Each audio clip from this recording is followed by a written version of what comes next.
I want to thank my guests, the United Daughters of Liberty, for reminding us just how much we owe that proud lady who holds the torch for all of us.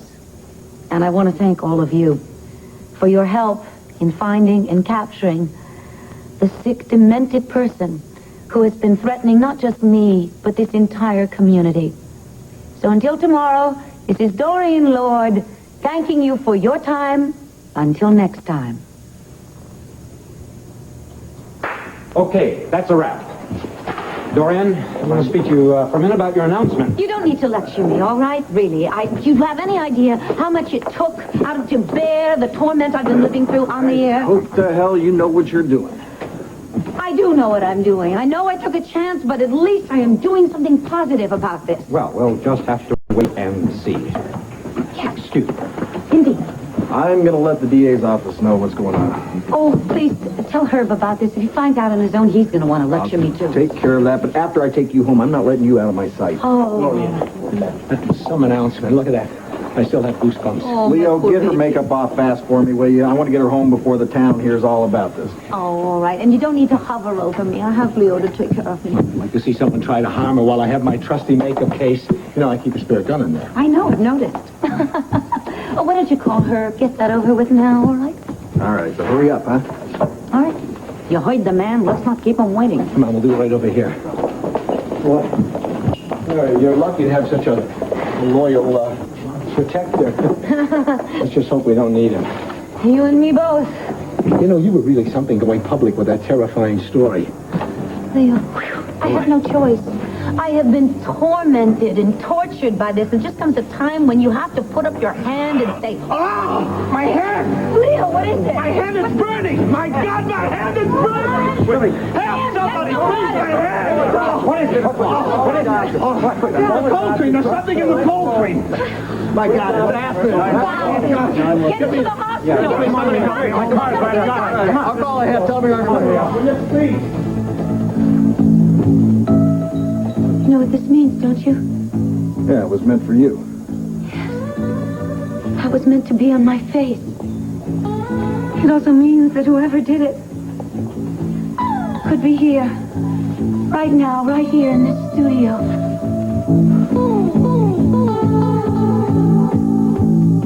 I missed your father that I'd bring you by first thing in the morning. Well, look, I'm real happy that you did that, Ma, but why are you so nervous? I'm not nervous. Ma, did something happen to him? Oh, no, Cordero. He was unusually weak last night, but that isn't why he insisted I bring you by today. So why are you acting like you're ready to jump out of your skin? Cordero, you're going to know everything when we go in to see him. Now, please, just don't make this any more difficult than it already is. Mrs. Roberts? Oh, Dr. Holt, we were just going in to see my husband. If this is a bad time... No, I had tried to call you both. I guess you'd left for the hospital already. What is it, Doc? I'm afraid I have some bad news. This will be our strongest editorial to date. I miss coffee. We're putting Mitch Lawrence on notice. His every move, his every action will be monitored by the Banner. Don't you suppose I could have one little teeny tiny cup? Drink your milk, little mama, and tell me what you think. I still miss coffee. I mean, tell me what you think about the editorial for tomorrow's edition. Come on, that's fine, as long as we do more than just bring up the same old charges. We have to ask some very tough questions about what Mitch Lawrence is up to here and now.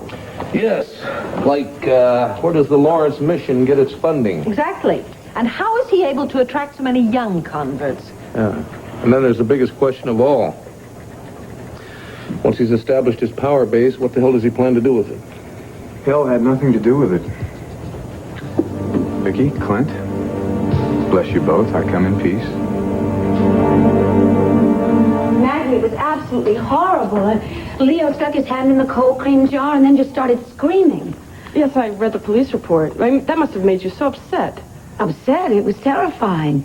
I mean, for Leo's sake, I was terrified because, though apparently his hand is going to be all right, but for myself, because obviously that cold cream laced with acid was meant for me. It certainly seems that way. I know that you have a lot of questions that you need to ask me, and I'm so glad that Herb has assigned the district attorney's office to this case. Well, Herb has been involved in this case since it happened. I mean, he's down at police headquarters right now. Isn't it wonderful the way he springs to my defense? Now, if we could just find this cowardly fiend. Dorian, you better brace yourself for a shock. We found the man who's terrorizing you. Me to brace myself for a shock, it must be because it's somebody I know. I'm afraid so. Tell me, who is it? Jim Watson. My producer? No. Sorry, there has to be some mistake. Well, the police found acid in his locker at WVLE, and clearly he had access to you here as well as the studio. Well, he may have access to me, and he may have had the means, but why would he have the motive? I mean, why would Jim want to pose as Paul Kendall in order to terrorize Well, me? I can think of one reason. Didn't you two have an argument yesterday? Yes, how did you hear about that? We had an argument, but there's nothing unusual about that. Jim and I fight all the time. It's one of the perks of his job. Well, apparently he took it as more than a perk. Now, you had an argument about his promotion, right? Yes. Look, he's always complaining about that. Yes, he was also agitated about your last-minute changes at yesterday's show. How do you know all about this? You've been talking to Jonathan. When you try to establish motive, you have to talk to a lot of people. Now, is the information correct or not? Yes, the information is correct. Jim and I did have an argument about his promotion, but that's a monthly occurrence.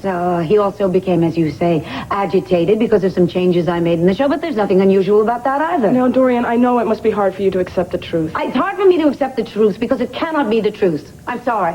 I have worked with Jim for years, and we have our fights like in any partnership, but I trust him completely. Now, Dorian, you are outlining the perfect suspect. Somebody who knows you, someone you know, and someone who shares your confidence and trust. Jim? I know it must come as a terrible shock to you, but your ordeal is over. You can live a normal life again. You won't need police protection or private investigation. As a matter of fact, you won't be needing Jonathan Russell anymore. This is an office, and most people wait to be admitted. In other words, get out. Well, if I'd waited to be admitted, I'd still be cooling my heels, wouldn't I? That's why I only waited until your secretary, a lovely young lady, by the way, stepped away from her desk. We are very busy, and you're not wanted here. You heard the lady. Now get out! You know, I had a feeling you would respond like this, but I am undaunted. I am because my cause is too important to let some little misunderstanding in the past between you and I get in the way. Misunderstanding? Did you hear that, sweetheart? A few months ago, the man tries to kill me. Now he calls it a misunderstanding. What do you want, Mr. Lawrence? Briefly. Well, first of all, don't you think we've reached a first-name basis by now? I mean, I certainly know you. No, you knew Nikki Smith. You don't know me, and I do not want to know you, so let's just stick to why you're here. Very well. I'd like to purchase a full-page ad in tomorrow's banner to help me launch my crusade for the homeless. Oh, let's put the milk away before it curdles. No. I assure you, Clint, I don't expect any special favors. I'm willing to pay the going rate. However, if you'd like to donate the space... Donate? Yeah, let's talk about donations. Sweetheart, what do you think this pious gentleman got the loot or the backing for his campaign? I don't know. Perhaps he's bilking all those lonely old widows we heard about. Yes, and let's not forget about the orphans. He's probably got a warehouse full of them stashed away someplace, printing up buttons that say, "Love thy neighbor." You two share a fine sense of humor, I must say. And lest we forget, there must be many, many impressionable young girls that he's collected and using for God knows what purpose. Oh, I have to stop you there. I'm not using anyone. Talk to us about Joy O'Neill.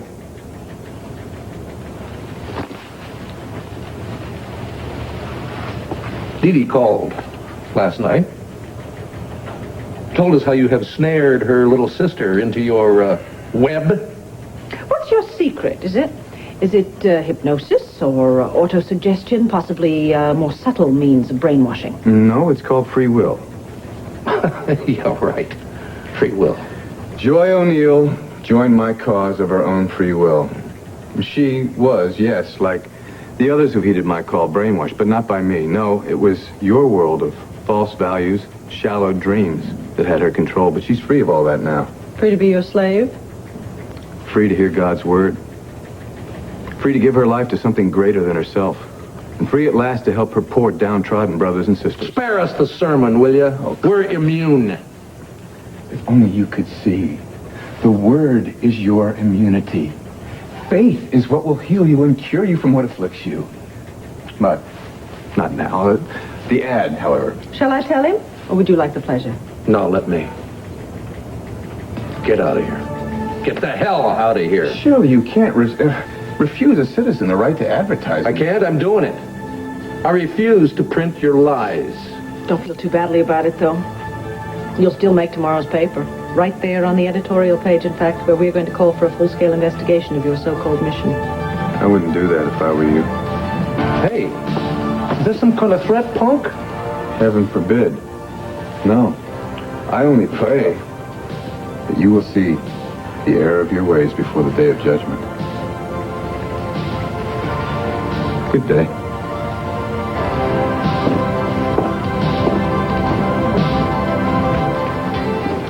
Does Connie know that we're going to go ahead without her? She knows.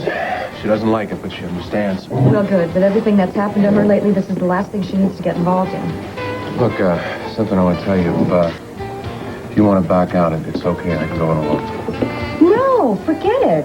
If anybody's risking anything, it's you. You're a lawyer. You've got your practice and everything. I have to take whatever means are available. Yeah, but if we get caught, you could get arrested, disbarred, everything. Well, I guess we both have to run a couple risks. Yeah. Hi, Dee Dee. Pete, I got here as soon as I could. Thanks, Chip. Well, you may just want to turn around and head back after you hear what we've got in mind. Well, all I know is that Joy's in trouble, so whatever it is, count me in. How do you feel about bending or possibly breaking the law? Well, I've bent and broken a few in my time. What's the story? Well, somehow Mitch Lawrence and his people have convinced Joy to leave home and move in with them. Are you serious? No. Oh, is this insane or what? I mean, can't she see through this guy? She sees only what Mitch wants her to see, which is why we've got to get her out of there. If we get her alone, maybe we can open her eyes. Get her out? You mean against her will? Yeah, well, you can say it if you want. We're going to kidnap Joy and bring her back home. So what do you say, Chip? Will you help us? Will you help us help Joy? Look,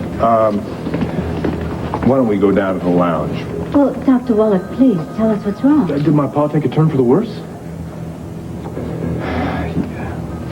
Court, I'm sorry.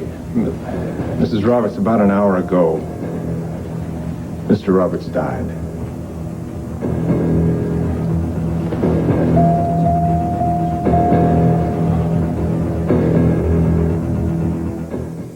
Mrs. Roberts, are you sure you wouldn't like to sit down? Ma, you okay? Ma, I'm here. I'm here. Mrs. Roberts, I wish there was something I could say to ease the pain. Would you like to speak with the chaplain or someone? No, I think we've had enough of those for a while. I'm sorry? No, nothing. Look, Ma, maybe the doctor's right. Maybe we better sit down, right? Doc, how did this happen? I mean, I just saw him yesterday. I could have stayed with him all night. No, there's nothing you or anyone else could have done to save him, Cord. Believe me, he was on the best medication. He was being monitored around the clock, and about an hour ago, he was sleeping and his heart stopped. We tried to revive him. Doctor, I know you did your best. It was very peaceful, Mrs. Roberts. He simply stopped breathing. And Doctor, I'd like to see him now. Ma, are you sure you're up to this? Doctor, please. I'd like to see my husband. of course, he's in ICU. Would you like me to go with you?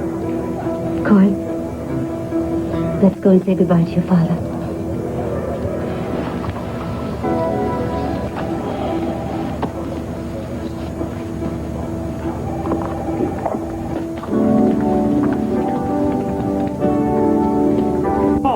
And the bottle of acid we found in your locker, we got that wrong, too. I never saw any acid, and I sure as hell didn't put it in my locker. Then how did it get there? You tell me. I'm a television producer. I don't go around mixing acid in people's cold drinks. Jim, these are serious charges against you. Call your lawyer and get him down here. Herb, I don't need a lawyer. I didn't do anything. I mean, ask Dorian. She's known me for years. She knows I wouldn't lift a finger to harm her. Not the way it sounded yesterday. According to a load of eyewitnesses, you and Dorian had quite an argument. It wasn't your first, was it? Oh, so you mean we've had our share of fights? I don't deny that. Come on, don't you guys ever fight with your bosses? It was more than a fight or a series of fights. You've asked for a promotion repeatedly, haven't you? So what if I have? Jim, just answer the question. What happened to those requests? What do you mean what happened? Dorian wants me on her show, so she turns me down. How'd you feel about that?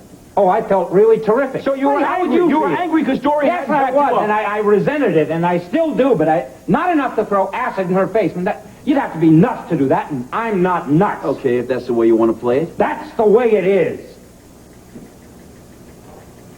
Fine.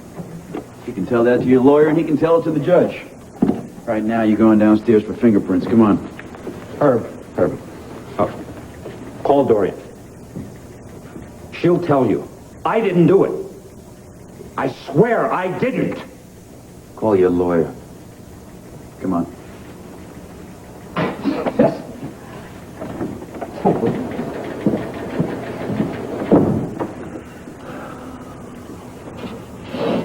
He's lying. He's awful damn good at it.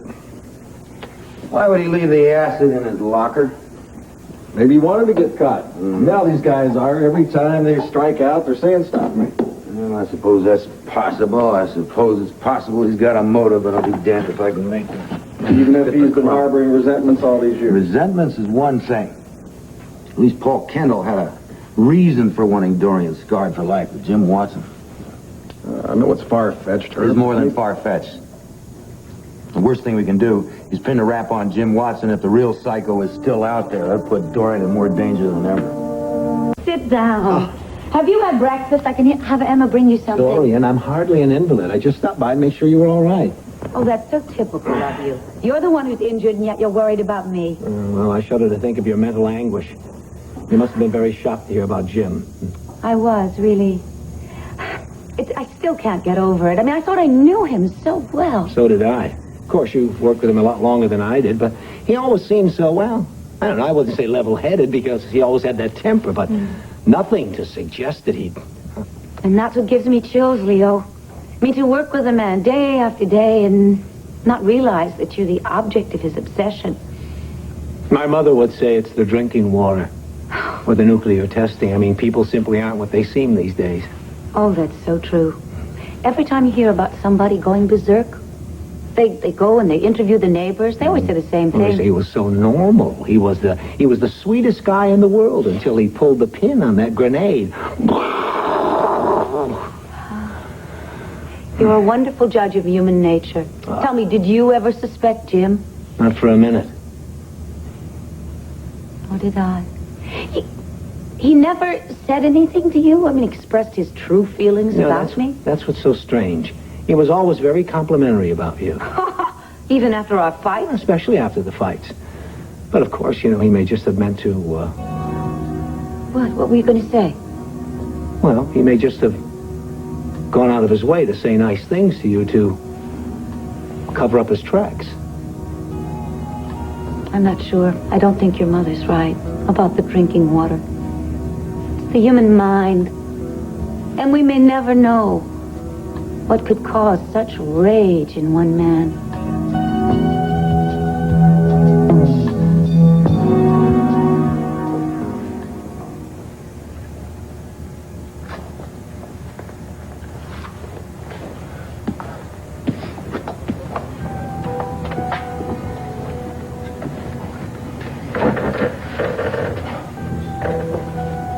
Mom.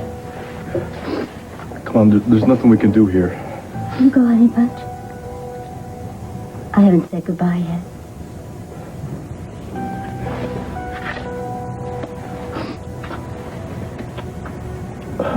Paul?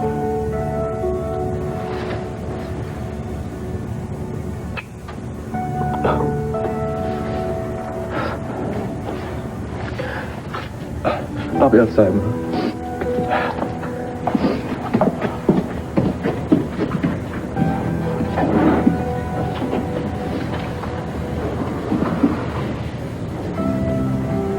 I can't cry out.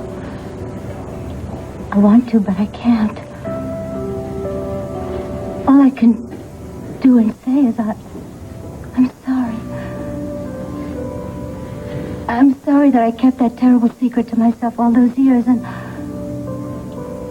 I'm sorry that I caused you so much pain and so much grief. And I know that we were supposed to tell Cord the truth today, Al. And if you would have lived, I would have, Al, but you're gone now. And if I tell him the truth, that would be the lie, because you're the only father he's ever known, Al. And I can't take that away from him, Al. I can't.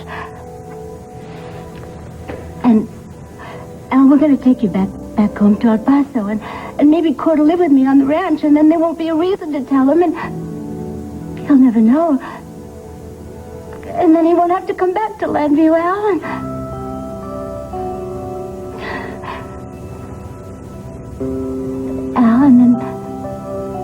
then we'll be free.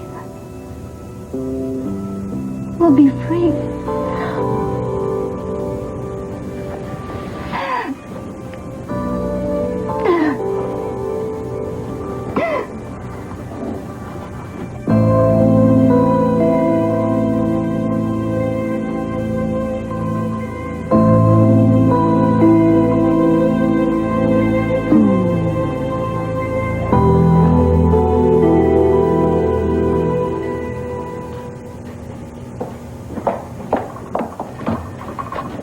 That sketch is only half finished.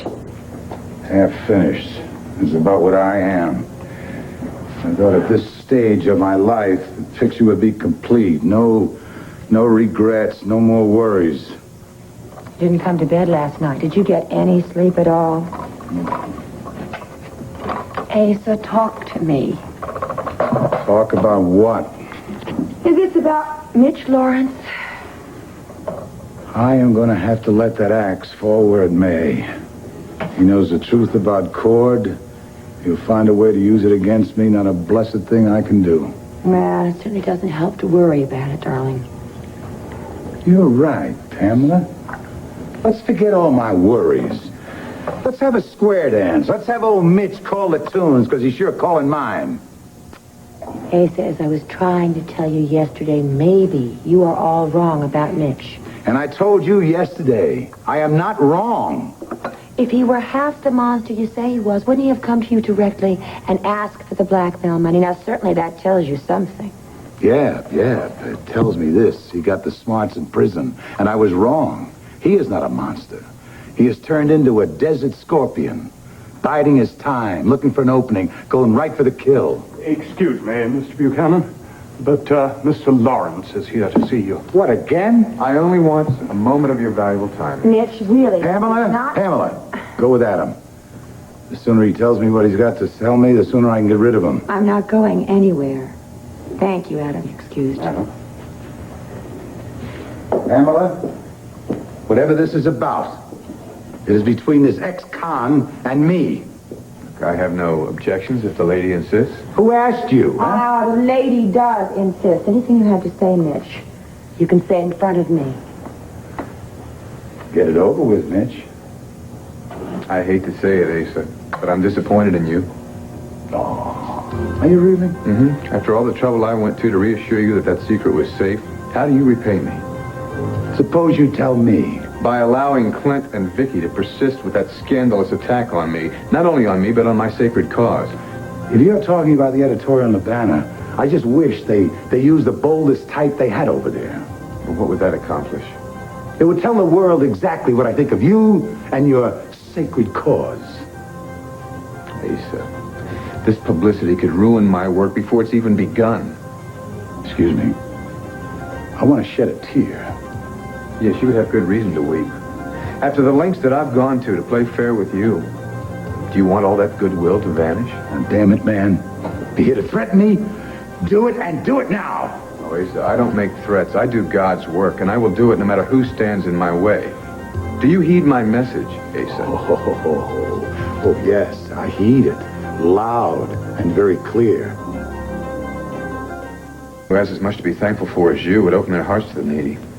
You got all this, Pam? It's quite a performance, ain't it? Pam. The only thing you haven't told me is how much the silence is going to cost me. I appeal to you. Please, help your husband see the light. My silence has no dollar sign. What is your price, then? Don't you see? What was confided to me has the seal of the confessional. I would never divulge it to anyone. You divulge it to me, and we know that little collar of yours turns around. You turn it to wherever you can use it best. Asa, how can I convince you that your secret is safe with me? Clint need never know that Cord Roberts is his son. All I want is to help God's lowliest children. Surely as a father, you can understand that. You know what that means. I know what you mean. Asa, let me just get a word in here, please. Please, Pamela, we could both benefit from your gentle counsel. Don't you see what he is up to? I see what you think he is up to. Mitch, somehow my husband has got it in his head that you're going to blackmail him in return for your silence. It is not in my head. It's between the lines that he said. Let me finish. I have tried to convince him that he's misjudged you and that your intentions are honorable. Bless you. But I want to hear it from you, Mitch. Is there a price on your silence? Is that why you are here? Pamela, I have no wish to blackmail anyone, least of all your husband. Oh! Asa, please. Then why are you here, Mitch? Daniel entered the lion's den to confirm his faith. I came here to find the faith in you and the faith in your husband that I pray is in his heart. Faith in you? No, in my work, Pamela. I knew he would vilify me. That didn't deter me. Greed is a powerful incentive. Amen. No, not greed. Self-sacrifice. What happens to me doesn't matter. What happens to you in your house of cards doesn't matter either. It matters to me. All that matters is the plight of the homeless. And if Clint and Vicky continue this assault against me, who knows how the Lord will judge us all in his wrath. Oh, Asa, don't you believe what he is saying now?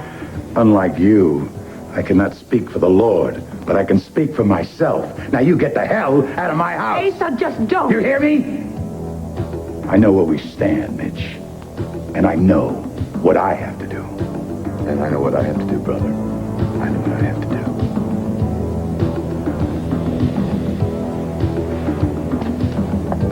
I'll pray for you. And you too.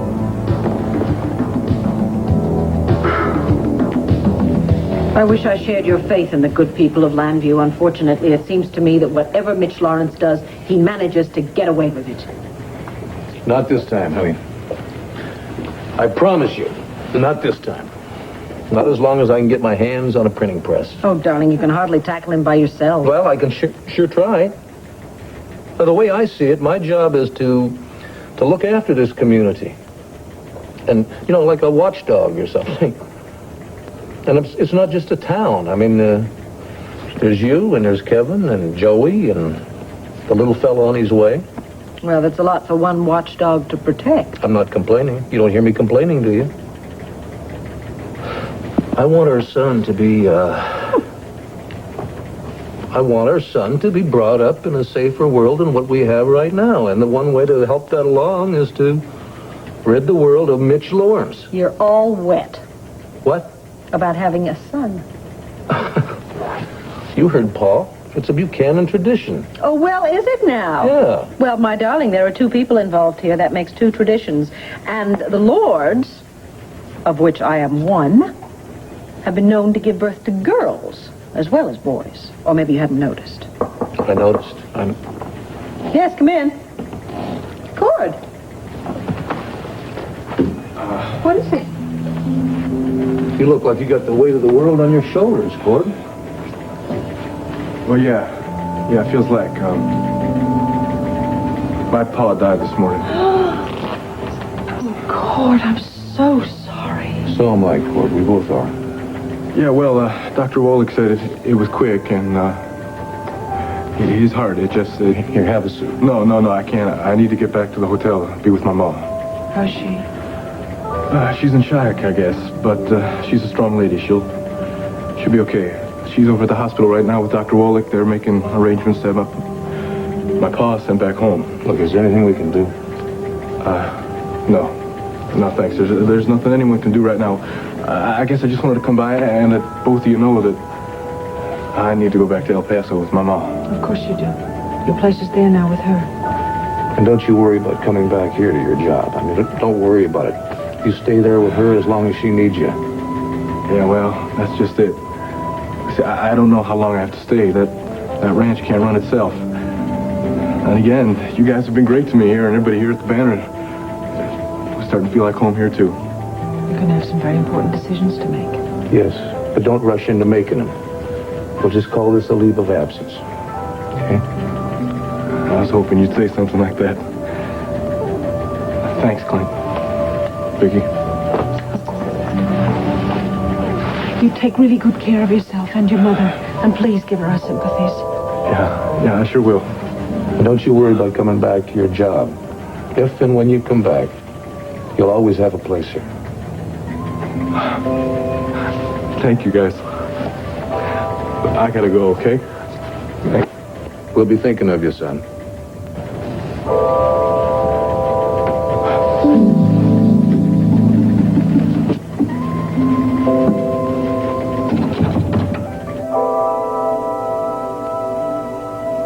If you can't go along with us, we'll understand. Yeah, we'll find another way to get Joy out of the water side, I guess. The two of you. Yeah, that's right. It'll be difficult, but we'll manage. No. Your plan calls for 3. Besides, I'm not going to let you guys have all the fun. Come on. Then you're going to help us. Absolutely, but I want you to know it's for selfish reasons. I mean, my life's been kind of in a rut lately, and I could use a little adventure. Wait a minute. That all this is to you, a little adventure? No, Pete. Okay, I'll be straight with you. The reason my life's been in a rut is because I haven't had Joy around to share it with, all right? I would do anything to get her away from Mitch Lawrence. See, I knew you'd help us. I knew it. Thanks. Welcome aboard. Look at this. Pete O'Neill and Chip Cooper shaking hands. Do miracles ever cease? Well, we might need a miracle getting Joy away from Mitch. I mean, if our plan doesn't work, it might be our only chance. It's going to work. Our plan's going to work. Don't worry. Yeah, but what if it doesn't? It's all a matter of timing. If one thing goes wrong... Dee Dee, nothing's going to go wrong. But what if it does? We could lose Joy forever.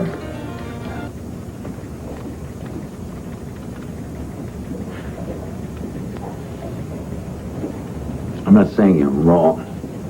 I'm just saying I've got some serious doubts. Yeah, but just because you've known Jim Watson a long time doesn't mean that you know every little quirk about him. Well, I realize that. But he's never given any indication whatsoever to me or to Dorian that he's capable of this kind of crime. Yeah, well, like my dad used to say, you gotta watch the quiet ones. Yeah, well, if you're one of the quiet ones, I'd understand. But he and Dorian fight all the time. He's been keeping anything back. He never could tell it. Well, Watson took your advice, Herb. He's down in the holding cell talking to his lawyer. What about the polygraph? Well, on advice of counsel, Watson's refused to submit to a lie detector test. There you go, Herb. It means nothing. If I were his attorney, I'd advise against myself. The test's nowhere near 100%. Still playing devil's advocate, huh, Herb? Well, I'm just asking some questions, Rafe. I'd be happy if you and John could provide the answers. Well, here's a question. If Watson didn't do it, then who did? Herb, it had to be someone with access to Watson's locker. Somebody could have picked the lock. It was a combination lock. Someone knew the combination.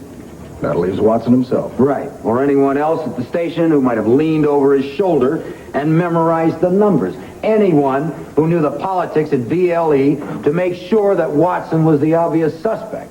Could be right, you know. Yeah, well, sure he could. But I don't know. I just think that it had something to do with Watson being down. Is this conference for men only? I think we can make an exception in your case, Maggie. How is she? I asked Maggie to stop by Dorian's cellar where you arrested Jim. How did Dorian take the news? Oh, well, she was stunned, to put it mildly, but she was very relieved when I told her we were convinced we had the right man. Yeah, I'm glad somebody is. Wait a minute. What did I miss? You guys aren't convinced that Watson did it? Well, some of us are a little bit more convinced than others. Well, don't tell Dorian any different. She says for the first time in weeks she feels free to live her life again. She's especially glad she doesn't need a bodyguard anymore. She said that, did she? Oh, well, not that she doesn't appreciate all that John has done for her. Yeah, of course not. Well, it's just her life will be much simpler without him shadowing her every move. You understand, don't you, John? Well, I guess that means we can all get back to our regular work now, huh? Yeah, I guess it does. Maggie, did Dorian say what she planned for today? No plans that I know of, but Leo Carson arrived just as I was leaving, so I left her in his trusty care. Oh, and Emma, don't forget to stop at the liquor store, please. I'm out of champagne.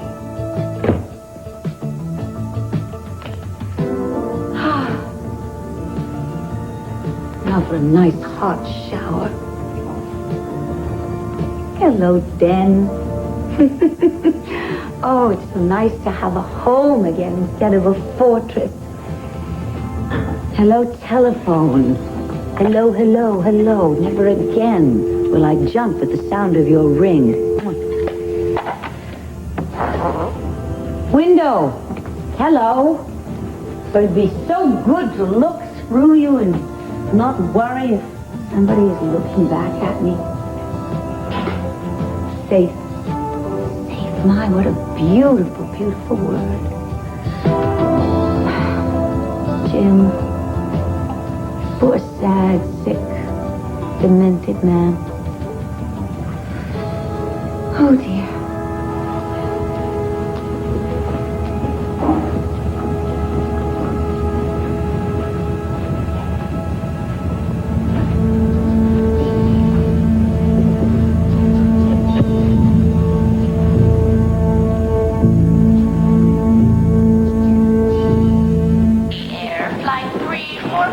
I've already checked you through at the gate. You really shouldn't have to wait too long, Mrs. Roberts. Thank you, Dr. Oltl. But please don't think you have to stay with us. I'm fine with Cord at my side. I'm sure you will. Hey, Doc, look, we really appreciate everything you've done in terms of making all the arrangements for Pa and having him sent back home. Sorry, Cord. I know you want to get your father back to El Paso as soon as possible. Have you talked to someone at that end? Yeah, when we left Ma's hotel. They're going to have a car waiting for us at the airport. Fine. Then all we have to do is make sure that everything goes smoothly here. I want to talk with the cargo chief, make sure all the forms are filled out. I'd like to go with you if you don't mind. Fine, sure. Hold on. Ma, look, Dr. Wolk and I have got to go take care of a few things, all right? I understand, Cord. Tell him to be gentle, huh? Yeah, I will, Ma. Air Flight 77 is now departing at gate 14. Now, the important thing is not to lose heart. Remember, for every one who turns a deaf ear to you, there'll be 100 more who listen.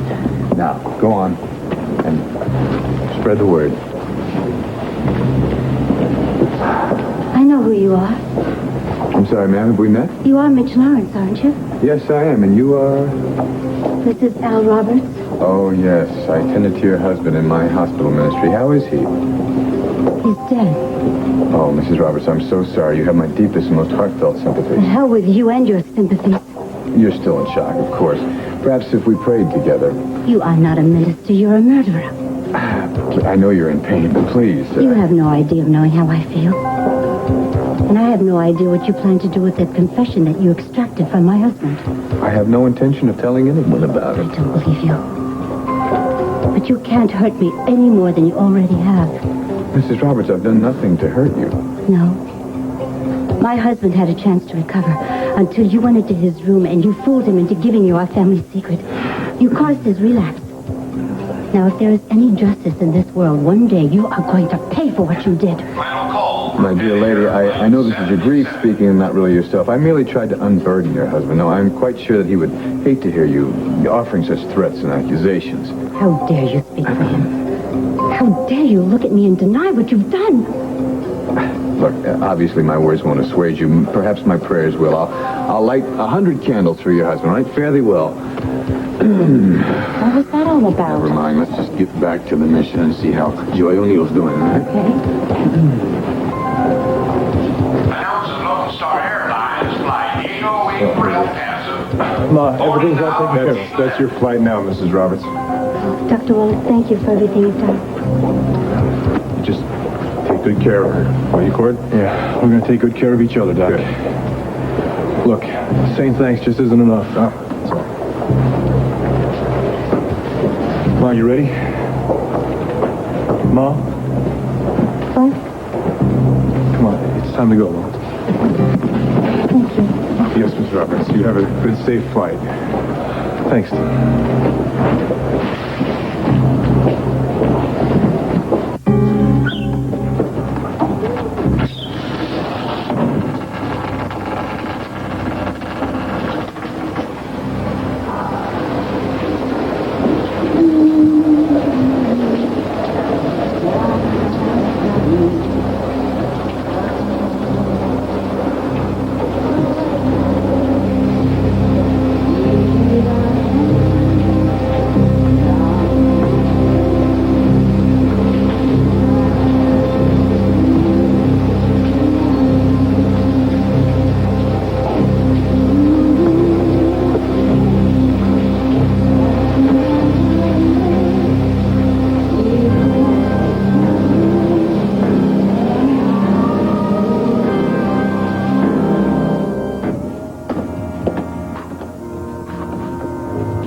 allowing Clint and Vicky to persist in this scurrilous attack upon me. Not only me, but upon my sacred cause. If you're talking about those editorials in the Banner, I just wish they used the boldest type they have over there. And what would that accomplish? It would let the world know what I think of you and your sacred cause. Don't you see that this negative publicity could kill my work before it's even begun? Excuse me. Well, I shed a tear. Yes, you would indeed have reason to shed a tear. After all the trouble I've gone to play fair with you. Damn it, man, if you're threatening me, do it. And do it now. I don't make threats, Asa. I do God's work, and I'll do it no matter who stands in my way. Do you heed my message, Asa? Oh, yes, I heed it. Loud and very clear. I have got to stop that editorial.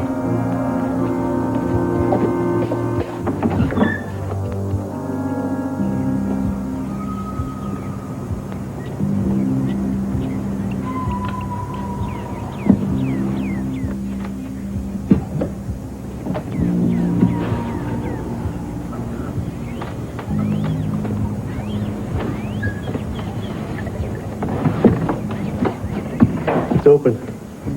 All right, there's no one around, so you should be able to slip up easily.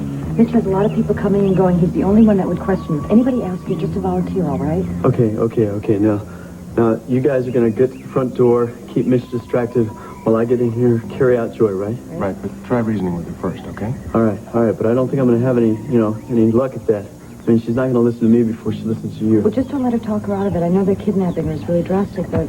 I know, it's the only way. Fine. You need what, 5 minutes? 5 minutes. Okay.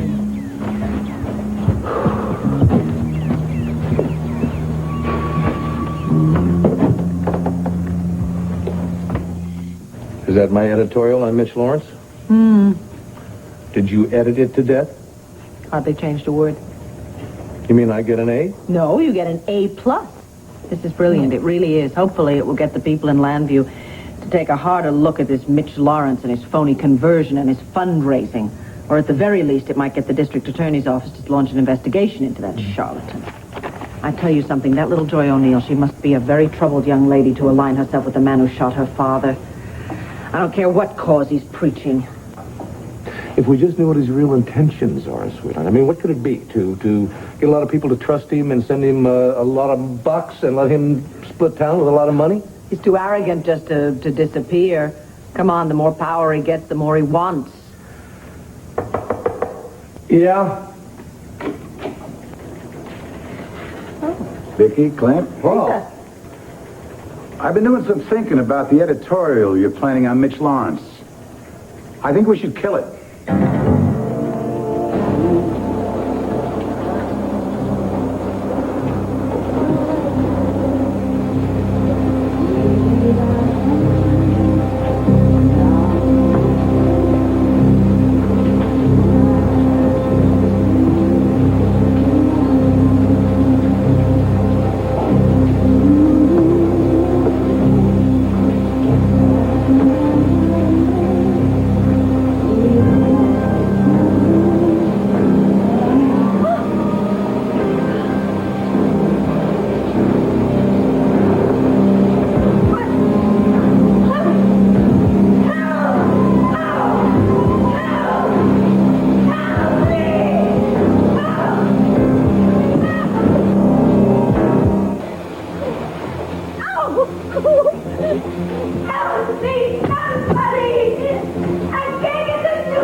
Greetings, sisters and brothers. Oh, the work is going splendidly here. You're doing wonderful work, Allison. Thank you, Mitch. Two poor homeless men showed up. Someone on the street told them of your mission. Oh, well, I hope they were fed and given lodging. Sure, one of them was this old wino. I told him he had to throw out that demon rum before he's going to come over here and live. Willie, you are an inspiration. Well, I remembered your preachings, Brother Mitch. And I helped him pull out that bottle myself. He ain't never gonna be boozing it up no more. Oh, that's fine work, Willie. You know, there's much to be done for the Lord, and he needs every sober man and woman he can find. Oh, hallelujah, brother. Yes, Allison and I just came back from the airport, and our disciples today are finding the going very rough. Yes, very rough indeed. Oh, I feel so bad about it. You know, it is so simple that these people will spend money on airline tickets and expensive vacations and can't share 25 cents with those who have nothing, not even hope. Amen. Heed the message. But I told them to persevere in our cause. You know, one day we will have a mission with enough rooms to house hundreds of poor souls lacking in lodging and lacking in friends. I have taken to my heart the stirring words to Psalm 121. Sister, can I look at your Bible, please? Oh, here, brother. Thank you.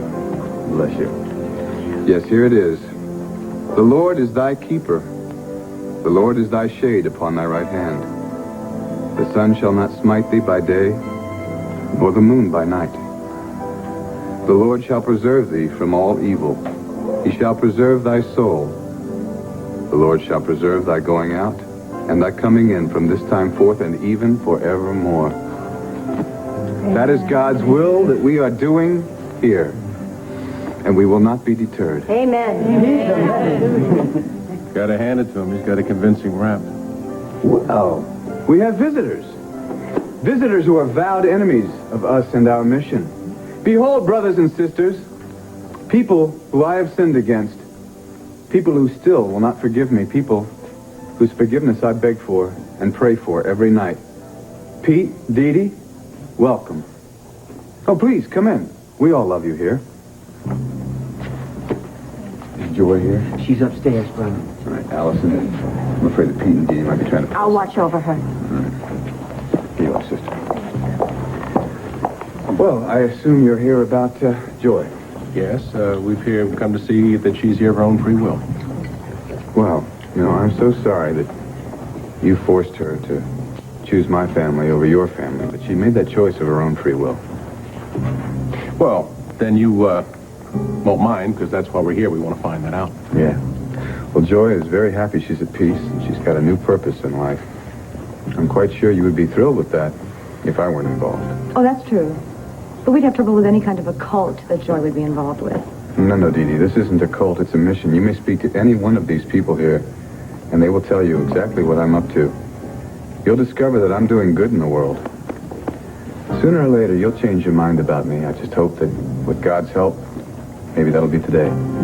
Then you won't mind, Mitch, if we sort of just mingle with these people and find out if any of them, Joy included, is here against their will? Do you see bars on the windows? There are lots of prisons, Mitch. Some are mental. Well, like I said, feel free to find out for yourselves.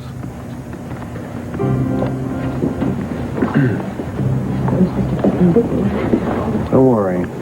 He won't leave here as long as we're here. Let's just circulate a bit, all right? Something wrong, Brother Mitch? Maybe. I don't know what it is, though. The mail come yet? Yeah, it's right there. Oh, praise the Lord, Willie. Will you look at this? Can you imagine how much money is in these envelopes? I have enough to help quite a few needy souls with these donations. Yes, indeed.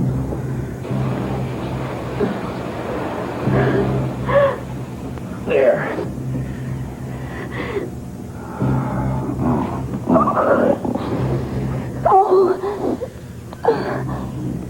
Is it all right to hold? It hurts a little bit. Okay. Oh, I tried to turn off the water, but I couldn't reach the knobs through all the hot steam, the hot water. Thank God John and I let ourselves in. Why couldn't I get the door open? Because of this? It was used to jam the door shut so you couldn't get out. What are you saying? Somebody did it deliberately? Afraid so. Jim Watson's in jail, isn't No, it wasn't Jim. Jim hasn't been terrorizing you. It was Leo Carson. Leo? But why? I don't know. I don't have any idea. I think John got him. He was trying to get out of the apartment when we walked in. Leo is a trusted friend. He's been a confidant. For not that long, now that I think of it. He's only been with WVLE for a few short months. Herb, what on earth could I possibly have done to that man to make him hate me so much? Honey, let's call Larry Wolak. You've been very lucky, but I'm sure you need some attending to.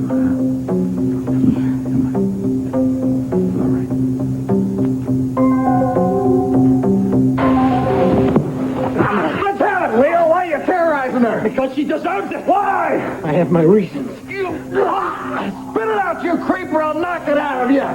Are you working for Paul Kendall? No, I never heard of the guy. So that article in the Banner, but he gave me a cover. Keep talking, hey! I'll tell you. Only then you're going to realize that the lady you saved is really a horrible person. She deserves everything I've given her. More.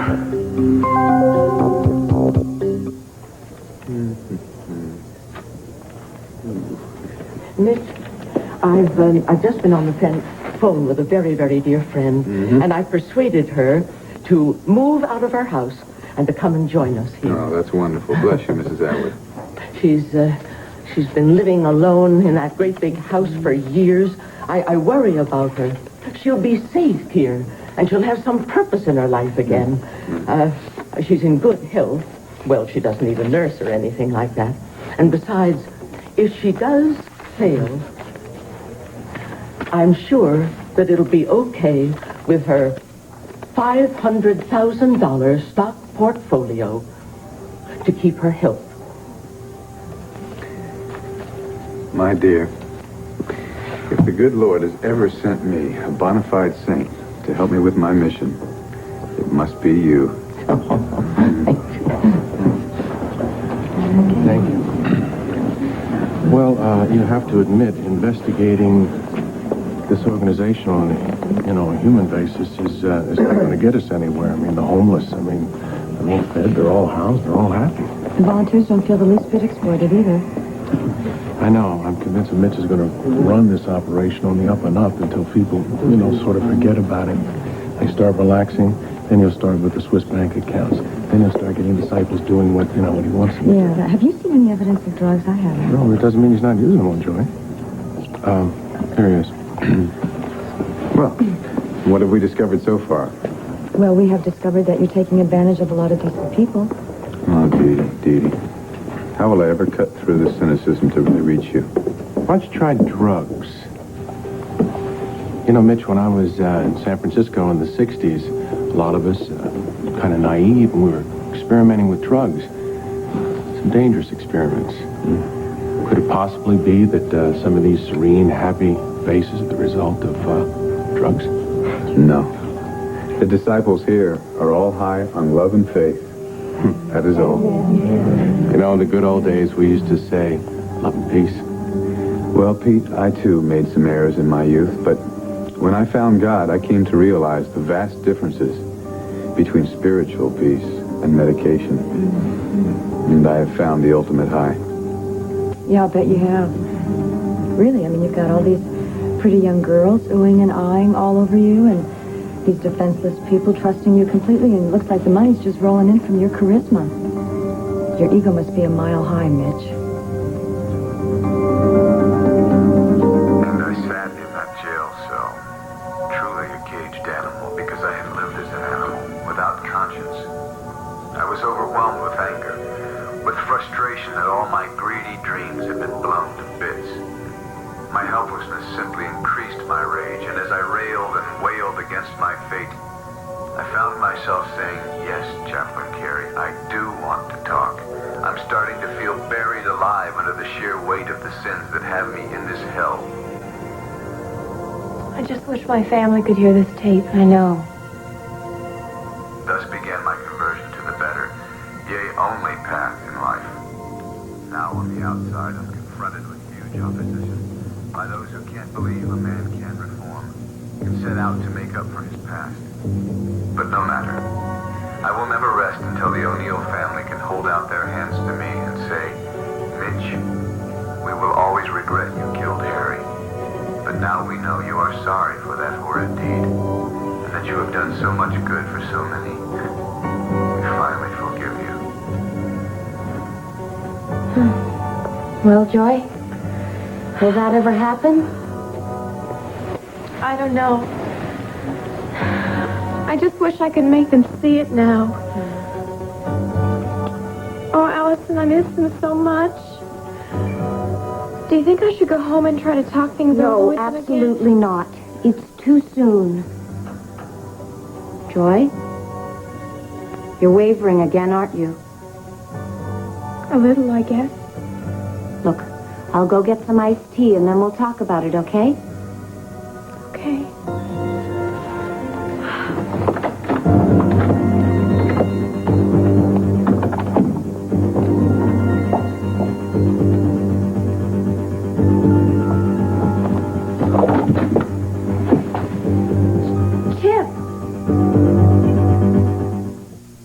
All right, I want you to put this cream on the burned area 3 times a day, and you should be all right. Thank you. I'm really very lucky that it's nothing worse than a bad sunburn. Yes, you are indeed. Good heavens, you said it was your own makeup man? Yes. It's hard for me to believe, too. I don't understand it, but see, Jonathan Russell hauled Leo out of here before I had a chance to talk to him, so I don't know what this insanity is all about.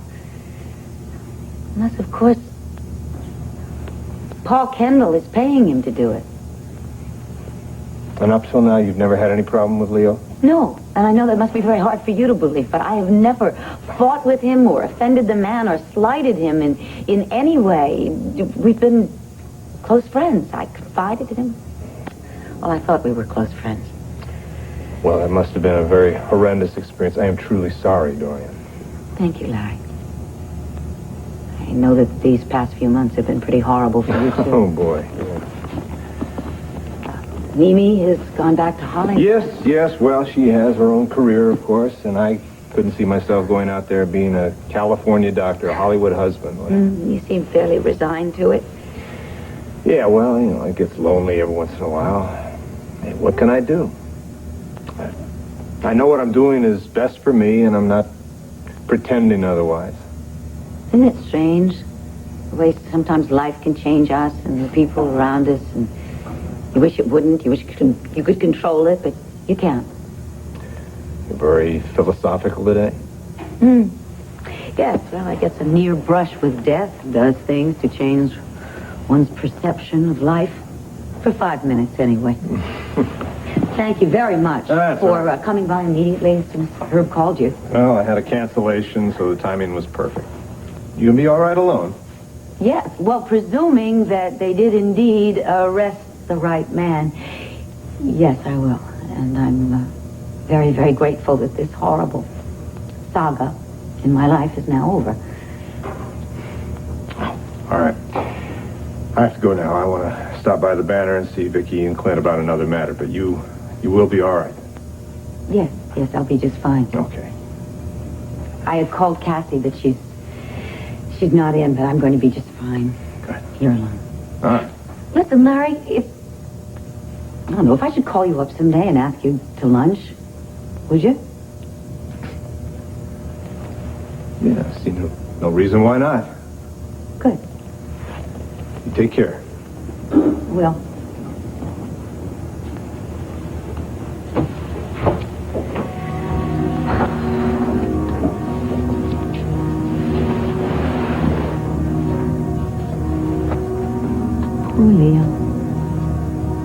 Just as I thought, inflammatory as hell. Of course it's inflammatory. That's the whole point. It is meant to inflame the public against Mitch Lawrence. Let me tell you, one way or the other, this editorial is going to backfire. If it doesn't drive Mitch Lawrence to murder, who knows what it might do. Why, you have any specific ideas? What does that mean? It means, Asa, that in your whole life you've never backed down from an enemy, and yet you're caving in now. Why? I'd like to know that myself, Paul. I'm doing it for the good of the family and the good of this town.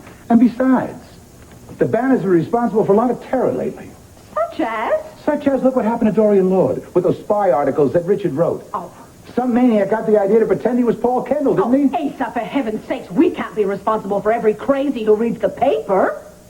I'm through arguing. Kill the editorial right now. Hold on just a minute. Now, Vicky and I are the executive editor and publisher here. I am the owner, and I'm ordering you not to run it. What are you doing here? I'm here because I love you, Joy. And I don't care what you think about me and that my ego's out of hand or any of that. I still love you.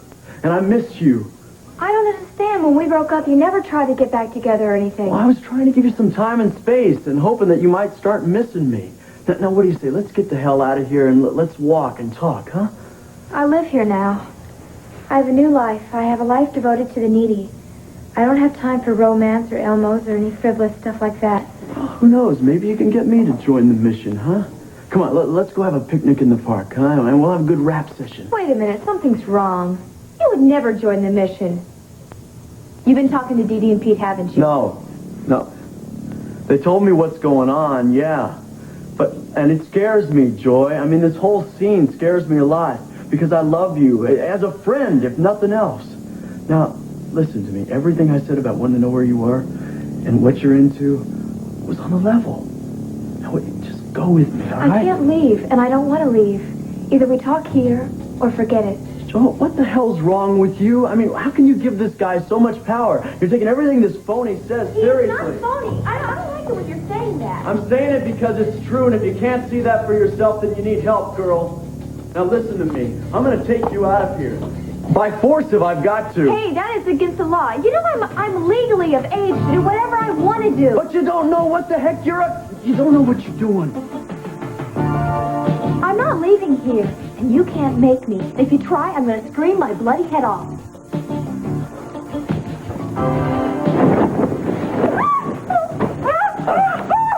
Joy, just be quiet.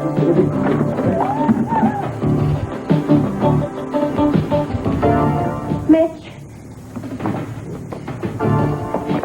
There's someone in Joy's room, and I think he's going to try and kidnap her. All right. Ronnie! All right. Please, I want you to take another brother, go down and check the doors and guard them. It seems that someone is trying to kidnap one of our disciples. No. Right, Allison, why don't you call the police? Do what I told you.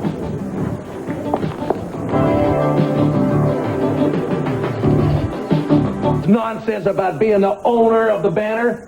You know damn well that the papers are in the works to sell it back to Vicky.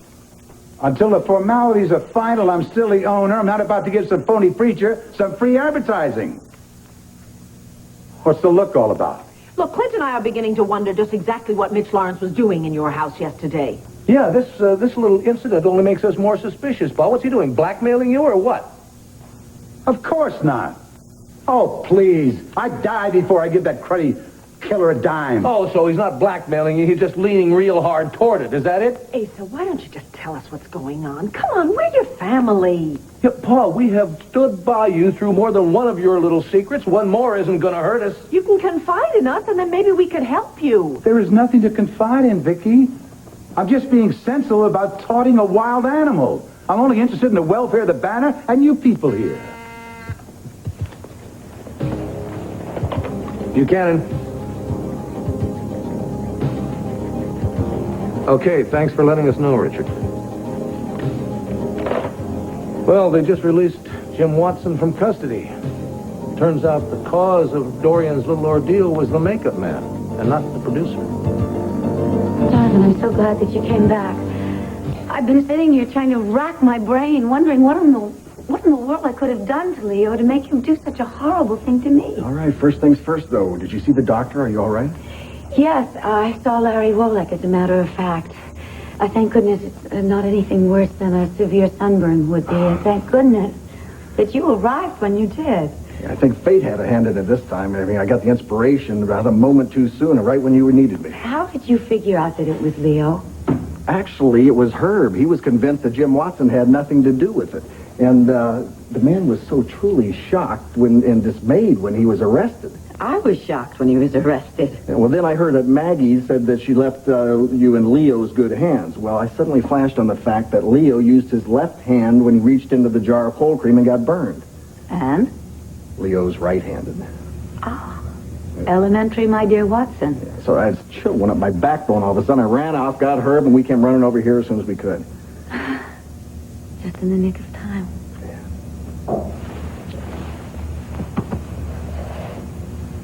Oh. Sorry. I'm just No, I'm sorry. glad you weren't seriously hurt. No, here. Okay. Now it's time for you to tell me why Leo did what he did. All right, but let me get us a couple drinks first, all right? I think I could use one, and you're going to need one. If it's going to be as bizarre as I'm afraid it's going to be. Worse.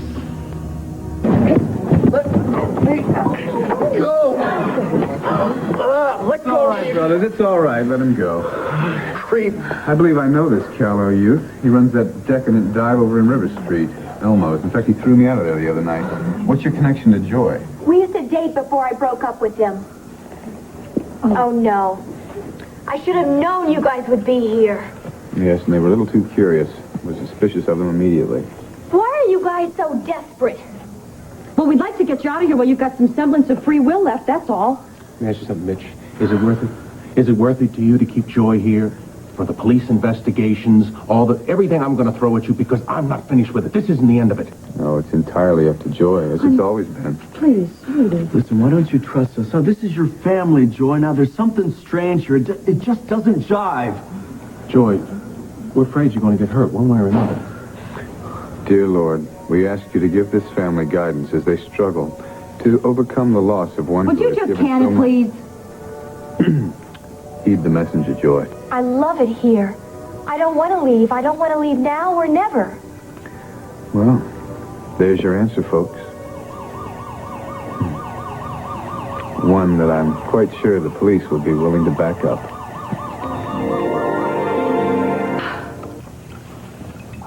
I'm ready, I think. Never told me that you had a sister, Melinda. What does Melinda have to do with this? Everything, I'm afraid. You see, Leo's been in love with her for some time. Oh, John, how's that possible? My sister Melinda has been in a mental institution for many years. Exactly. And Leo worked there as an orderly a while ago. I see. Yeah, and until he had some kind of a breakdown or something, I don't know, but Herb's going to get the details on it from the head psychiatrist there. Okay, what does Leo being in love with Melinda have to do with his terrorizing me? Well, according to your sister, she's being kept in the mental institution against her will and has been for some time. She says that you just pay off all the shrinks in order to keep her there. And Leo believed her. Yeah. Fact is, he was ranting and raving about how adorable and lovable and that your sister was the sanest lady he'd ever met in his life. And that you were the cruel sister that just kept her away for fear of the competition. Oh, please, stop. I really don't want to hear any more. I know how Melinda can get on the subject of me. I just was hoping that maybe she'd made more progress. You don't talk to her or the doctors or anything? Oh, no, I do. I get letters from Melinda, so they're very depressing, and I talk to the doctors whenever there is a change in Melinda's condition one way or another, but apparently this is a lifelong problem. Obviously, Leo was missing a couple of rungs on his ladder, too. Believe me, I never, ever suspected. I mean, he was so caring and so friendly, and you think possibly Melinda asked him to do this? No. I think he did it all on his own. He's been looking for a reason to get even with you for a long, long time, but when he finally saw the article on Paul Kendall in the Banner, that was enough. Exactly. We've got Richard Abbott to thank for this. Richard in that stupid article that I never wanted him to write in the first place. I mean, he goes and he prints that article. That article is what gave me the idea to write myself those threatening letters. And certainly Leo must have gotten the idea to go through with all of this nonsense. What are you doing? I'm going to call up Richard Abbott. I'm going to give him a piece of my mind. I don't know what I'm doing. I'm sorry. It's okay. For what? For what? Sorry.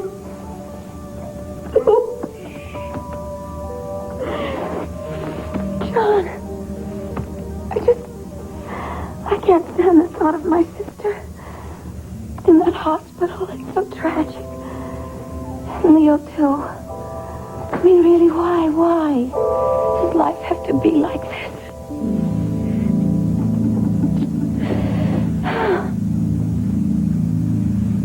Pete, Dee Dee, is this true? Yeah, it's true. And we're not ashamed of it. We'll do anything to keep her away from him. If I wanted to go home, I would. Mitch isn't keeping me here by force or anyone else. And you can take a poll to find that out for yourselves, detectives. This is the first decent home I've had in 15 years. I've never felt more protected or more useful. Yes. You see, Rafe, my family is a very contented one, including Joy. Seems the O'Neill family can't deal with that. Why are you listening to this, Bull? Because I have to. Because you are guilty of a criminal act, which I'm sure you're aware of, Counselor. Yeah, I'm aware of that, but then Mitch Lawrence is involved, and that changes all the rules. Don't try and beat up on Mitch this time, because we won't let you, Mr. O'Neill. Pete, I didn't call the police when you nearly beat me to death. And I won't press charges now, as long as you will agree to leave peacefully. I'm not leaving without my sister. Come on, Joy. Why don't you make this easy on everybody, huh? All I've done is moved out of my house.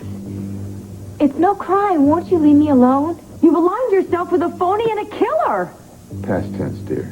Look, let's step over here and talk, okay? I'm not enjoying this myself, you know?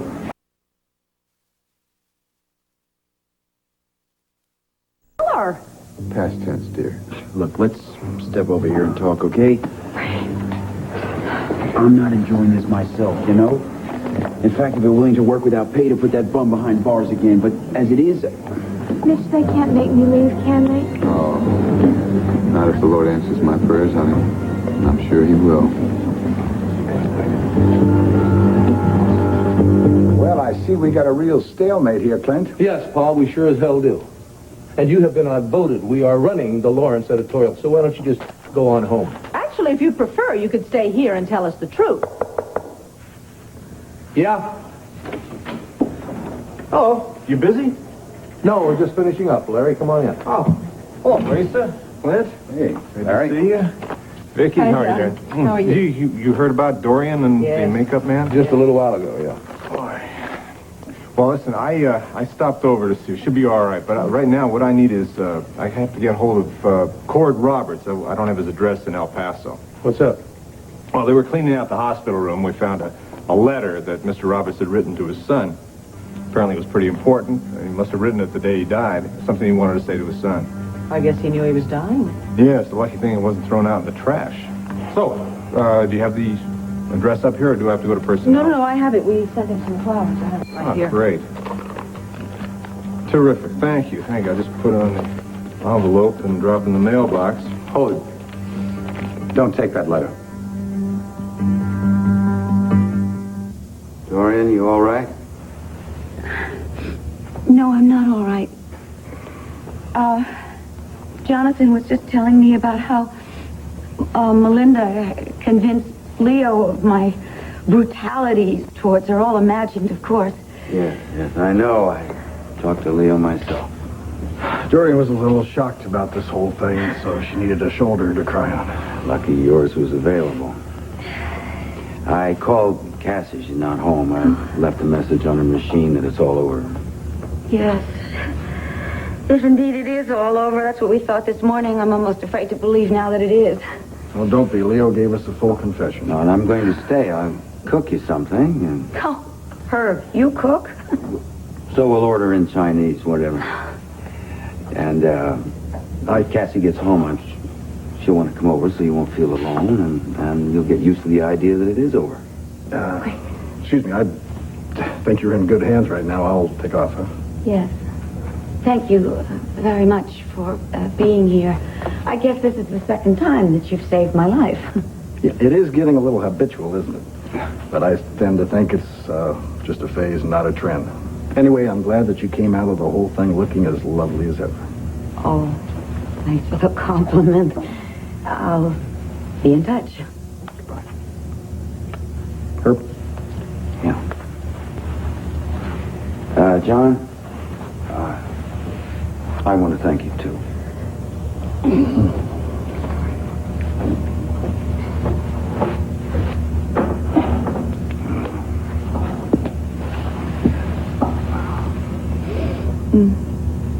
It's one of the major areas of damage. It's all right. I'm sorry.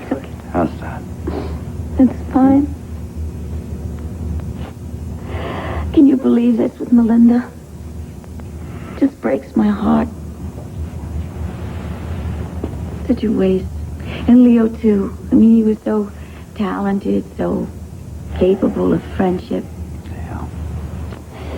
I don't have any idea how she could sway him like that.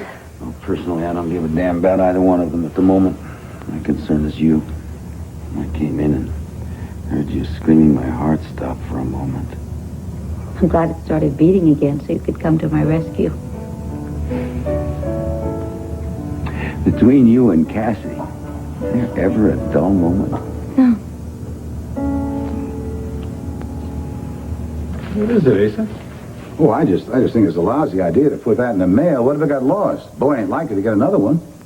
It's true, I suppose. Clint, Cord going to come back here after the funeral? Well, he didn't know for sure. Maybe yes, maybe no. Well, why don't we just wait till he makes up his mind? I'll take the letter, put it in my safe. Well, that's not necessary. I'll lock it up in my desk. Seems like a good idea. Yes, and if we haven't heard from Cord in the next few days, we'll call down there and see if he's made a decision. If he's coming back, we'll have the letter for him. If he's not, we'll send it to him registered mail. Cord's a nice kid, isn't he? Yes, Vicky and I were just talking about how fond we've become of him in such a short time. Yeah. Well, speaking of kids, how's this one doing? Oh, this one's perfectly content. Yeah. Daddy's a little anxious, though. Uh-oh. Yeah, isn't there something you doctors can do to fast forward the blessed event? Yeah, well, I think Mother Nature knows best in cases like this. You stay in touch. I'll see you later. Let's have dinner soon. I'd love it. Good. And Asa, give my love to Pam. Sure will. Take care. See you, Larry. Bye, Larry. Well, since you've been talking about your little baby, change your mind?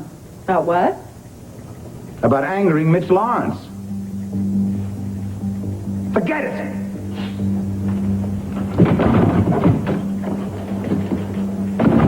The plot thickens. Yeah, but what is the plot, honey? What could Mitch possibly have on the old man?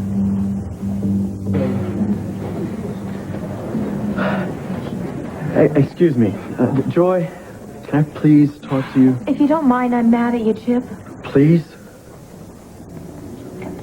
Okay. Look, what I said earlier, I meant. I still love you, Joy. That's why I came here. Now, why don't we just get the heck out of here and give ourselves a second chance, huh? I mean, the band means nothing to me. You're what's important to me. Chip, I have something important in my life now. I can make a difference in this world. I never thought that was possible before. Ray, can't you do something? Look, any evidence or hint of evidence that he's pulling something, we could. Look, I'm worrying about drugs. You understand me? I mean, Julie is naive and she's stubborn, but to leave home to become a disciple of a man who killed her father? Look, you have no argument there. Can we get a search warrant or something? Well, I'll talk to Ed. Maybe if you file a complaint to suspicion of criminal activity. We'll do anything. All right, for now, though, I think you should pack up your concerns and good intentions and leave. No, now we got one more try. Sweetie? Look, I accept the fact that you live here now, okay? But would you come home and have dinner with us tonight? I promise, whenever you want to leave, I'll let you leave. I won't make you stay. Please. I can't trust that. How can I say I can't trust you?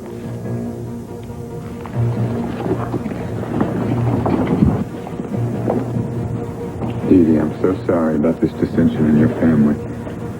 Please believe that Joy will be fine with her new family. God's love and my love. You've gone too far. This time. And we're going to get her back.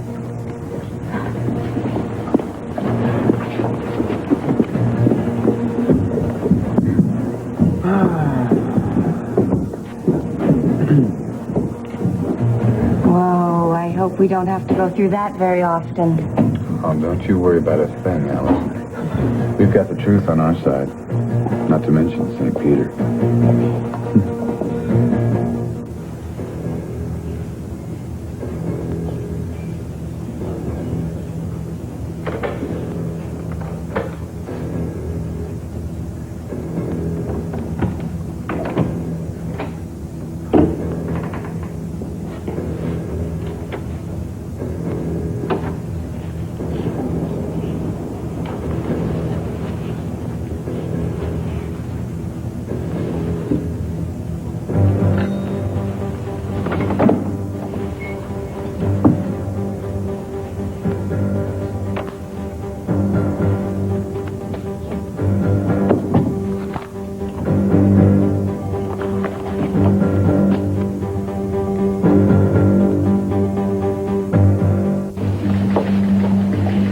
darling, this series that Richard's been writing about the waterfront development projections is really good.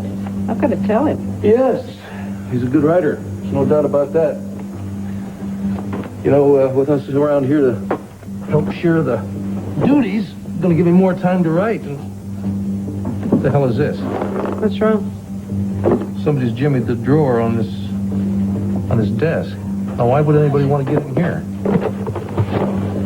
Well, there's some petty cash missing and a couple rolls of stamps. That's terrible. Nothing like that has ever happened before in the executive offices. Well, I'm going to have to call maintenance and, the letter's missing. What letter? The letter Larry gave us, honey. The one from Al Roberts to his son, Cord. Oh, I forgot all about that. Are you sure it's gone? Yes, I'm sure. I put it right here. It was here last night when I locked up. Why on earth would anyone want to take that letter? Well, another victory over the O'Neills yesterday. That lunkhead Pete and little Dee Dee came strolling in, played as nice as could be with old Mitch, while Joy's airhead boyfriend tried to kidnap her out of here. Yeah, good thing Allison was on the ball and prevented it. Maybe I should start having the back doors to this place watched. Then people get the idea that I'm, using force to keep people here. The police backed me up on Joy anyway, having a right to stay here, but Pete's comments on drugs probably mean some uniforms with search warrant will be here soon. I have to figure out where to stash my supply of the drug that makes little Joy want to stay here with me.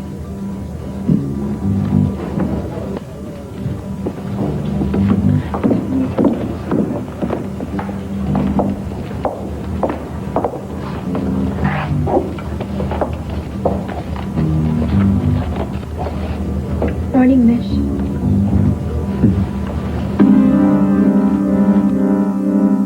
It's the dumbest thing I've ever heard of. Unless the thief thought that a sealed letter in a locked drawer spelled money.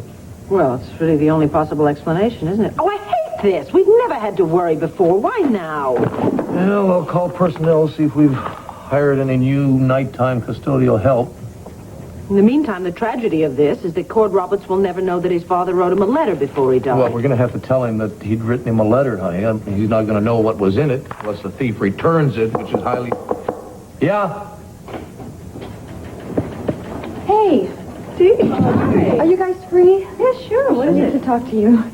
Oh, you heard from Bo? Sit down, hon. No, it's nothing like that. See, I've got a problem that's been on my mind lately. My sister Joy. Oh, yes, you told us about her sudden conversion. But what you don't know is about our attempt to get her away from Mitch yesterday, which failed dismally. What happened? Well, see, Pete and I got Chip Cooper to help us. And the plan was that Pete and I were going to go into the lobby of the Waterside Inn, keep Mitch busy for about 5 minutes while Chip snuck around the back door to go up to Joy's room, which he did, and he tried to talk to her, which of course got him nowhere. And then I'm assuming that one of his so-called disciples found out that Chip was there and grabbed him, and before we knew it, Mitch called the police. Did they arrest him? No, it was us. We were the culprits because we were there to kidnap a young woman. Sweetheart, I'm... you know, they got a point. She's of legal age and she can make her own decisions. I hate to say it, but I think the only thing you can do is sit back and hope she comes to her senses. Well, but see, I can't do that. I already lost my father to that psychopath. And I'm supposed to just sit around and let him destroy Joy now? Dee, honey. Oh, I don't mean to yell like this, but I'll tell my frustration level. I'm exploding every other minute. I know, and having Bo gone, that doesn't help much. You know, when that brother of yours comes back from the jungle, I'm going to put him on a leash and never let him out of my sight. You won't get any argument from me. In fact, I'll pay for the leash. You got it. Anyway, the police are totally powerless right now. In their eyes, Mitch is completely legitimate. Oh, come on. You mean that he's really feeding, clothing, and housing the homeless? Exactly. Oh. I couldn't sleep last night, so I wrote a letter to the editor. Could scorch the pages, but it also might get the public clamoring for an investigation. Really? Well, I'll tell you what, we're way ahead of you. Vicki and I have already written an editorial. Didn't you read this morning paper? I read it all the way through. I didn't see an editorial on Mitch Lawrence. Well, you must have missed it. Last page, first section. It isn't here. What? It isn't here. I'll kill him. I'll kill him. No, wait. Now, you've got to check with Briggs first, honey. Come on, there's got to be another explanation. It might not have been your father. If Briggs took Ace's orders instead of mine, Briggs will be looking for a new job. Joanne, I'm very sorry about your makeup man. Which part are you sorry about, Tina? The fact that he was trying to kill me or the fact that he failed? Mom. Oh, just teasing. Well, I am sorry for your trouble, and I'm glad it's over. Thank you. And you, Richard, your troubles are just beginning. What do you mean? Oh, aren't you and Tina going to be married soon? Well, you're being a little more offensive than usual, Dorian. Kidding, honestly. See you later. Good to see you both. Bye. Well, Richard, I have here this list I made out of all the guests for the wedding, and Vicky needs to get it right away. But I thought maybe you might want to put down some other relatives. Yeah, well, first, I would like to discuss this trip that you're planning to make. Sweetheart, Tina and I can't be civil to one another. Life would just be too boring. Now, where were we? You were telling me how you're feeling much better today. Oh, yes. My skin is just pinkish instead of scarlet. Oh, Mom, you must have been so devastated to find out that it was Leo behind all of this, and that he was doing it for Melinda. You know, I keep trying to get Melinda out of my mind. The fact that she may never recover. It is good to know, though, that she didn't send him to do it. That it was just his thwarted mind that came up with this plan to terrorize me. And then Dad and John came to rescue you. You had two adoring heroes. I was much, much too hysterical to be flattered, but I'm very grateful for their help. So how'd it go with Dad last night? I mean... You mean, was there something romantic going on? Yeah. Honey, for one thing, A, I was in pain, B, I was in shock, and C, although I really do find him attractive, and I adore him. D, you're more interested in getting it on with John, aren't you? Ooh, crudely put, but so apt. Why do you keep looking at your watch in a hurry? Well, yeah, I've got to get over to the Waterside Inn pretty soon. Oh, where that maniac Miss Lawrence hangs out? Well, you know about Joy O'Neill, don't you? She's practically given over her life, dedicated everything to Mitch and God. Not necessarily in that order, either. You know, that isn't funny. No, I'm very serious. What? Tell me, what's going on? Miss, I don't know. I just had the weirdest nightmares last night. Actually, I dreamt that I had a rope around my neck and I had another rope around my waist, and I was literally being pulled apart. Well, you don't have to be Sigmund Freud to figure that one out. That's your family trying to wrench you away from the mission and your true desire to stay. I just keep hoping that they give up. But Cassie called, and I'm sure that they have her on my case now. And what did she say when she called? Just said she was going to come to visit me. You know, I don't really know Cassie. Is she religious at all? Does she seem inclined to helping people, giving, and donating money? Oh, yeah, she's very, very, very generous. I know she believes in God, even though she doesn't go to church really much, but, it's neat. She really goes out of her way to help people, even if it endangers herself. Oh, well, I know she's an admirable young lady. Do you think there's any way that we could persuade her to join us instead of wasting her energies trying to get you to leave? Yeah, maybe. Maybe if you push the right button. You know, because when Cassie believes in something, she really gives it her all. Well, that's the kind of crusader I need. Except, dealing with her mother would make your family look easy by comparison. Listen, I understand that Dorian gave her some kind of a trust fund. Is that right? Yeah, $3 million. She can't actually have it until her 21st birthday, but, she gets some. You know, she lives off the interest. I bet you'd really love it if your good friend came here to live with you, wouldn't you? Yeah, I'd love it. Maybe you can do a little work on that today. Because, you know, pretty soon, I'm going to have you out in the street soliciting funds for the needy. Now, winning Cassie over to our cause would prove to me that you really are, how should I say, invaluable.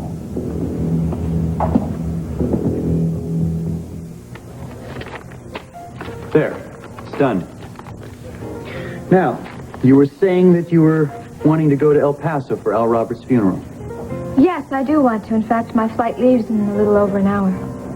Oh, then you're not asking me, you're telling me. Richard, there's nothing to ask you about. I'm going on behalf of both of us. Now, if that were true, we'd be discussing this instead of saying goodbye. Now, I don't understand this at all. Look, Al Roberts was very nice to me. He likes me, and that's a lot more than I can say for the people here. So I just want to go and pay my respects. No, or maybe you just want to take care of Cord during his grief. That is just... Why are you getting angry? I'm only doing what any other decent person would do. If the funeral were in Landview, or even Philadelphia, but to get on a plane and to travel thousands of miles for a 20-minute service for someone that you barely even know, I mean, that's insanity. I'm sorry, but I just don't see it that way. Yeah, unless, of course, you knew the Roberts family a lot better than you said you did.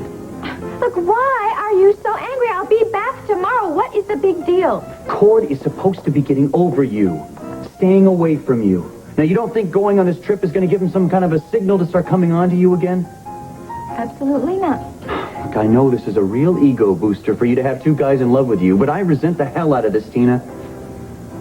Look, Richard, I really thought that you would not be jealous here. I mean, I really thought that jealousy was beneath you. And I don't see how you could possibly be jealous of my wanting to go to a funeral. Funerals are for family and for close friends, not casual acquaintances. But I am more than a casual acquaintance. Well, if that's true, then you lied to me.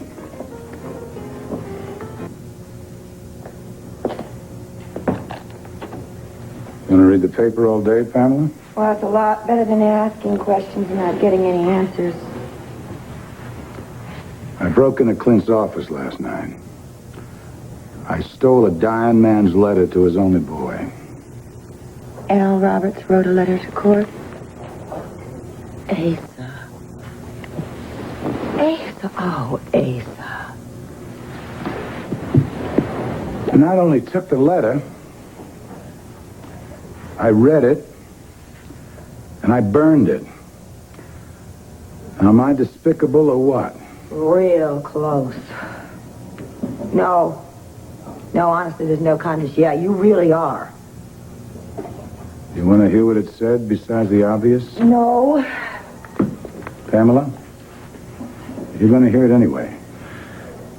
And you are going to be my priest, whether you like it or not, and I don't care if we're not Catholic.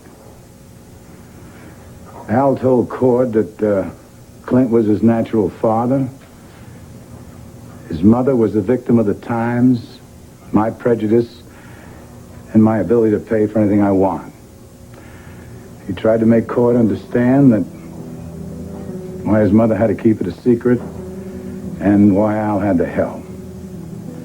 He asked Cord to forgive his mother and not be angry. May God help me.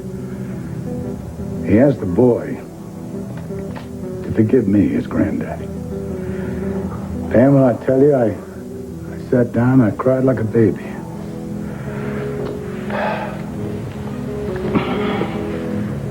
That was one fine man, Al Roberts. And Cord will never know how fine because of me.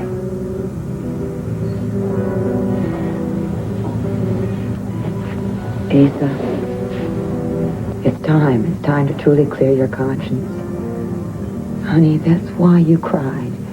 Because guilt is just piling up. From all those things way back then right up to now, depriving Clint of his son, depriving Cord of his father, that he needs so much right now.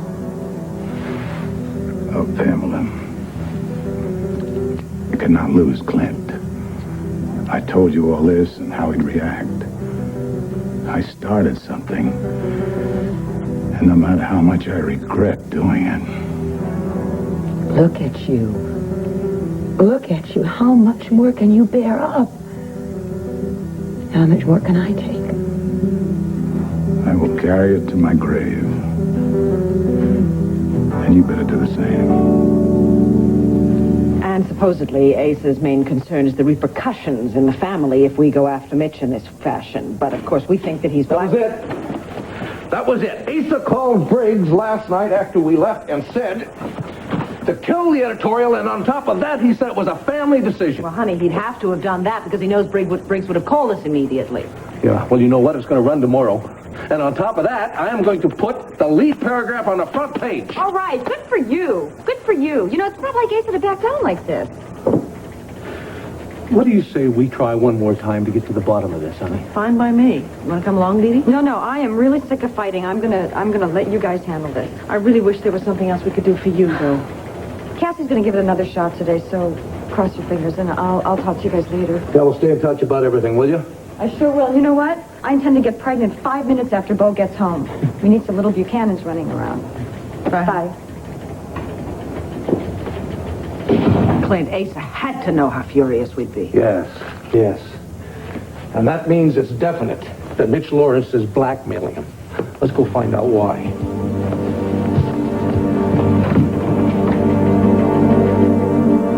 Lied to me. Richard, would you lower your voice? And I did not lie to you. I guess we can cross that wedding off our social calendars. All couples fight, Mom. It's normal. Well, darling, really, I think he's just caught her in her very, very best role, that of liar. Let's stop talking about Tina and get back to the problem of Joy. Thank you. Oh, yes. Well, it's awful. It really is. I think they ought to get her as soon as possible to a good psychotherapist. Yeah, you see, the thing is I feel responsible for getting her out of there because I was the one who brought her to the waterside and in the first place. You know, I thought if she saw Mitch in action, she would get disillusioned. The opposite happened. Mitch can be very persuasive.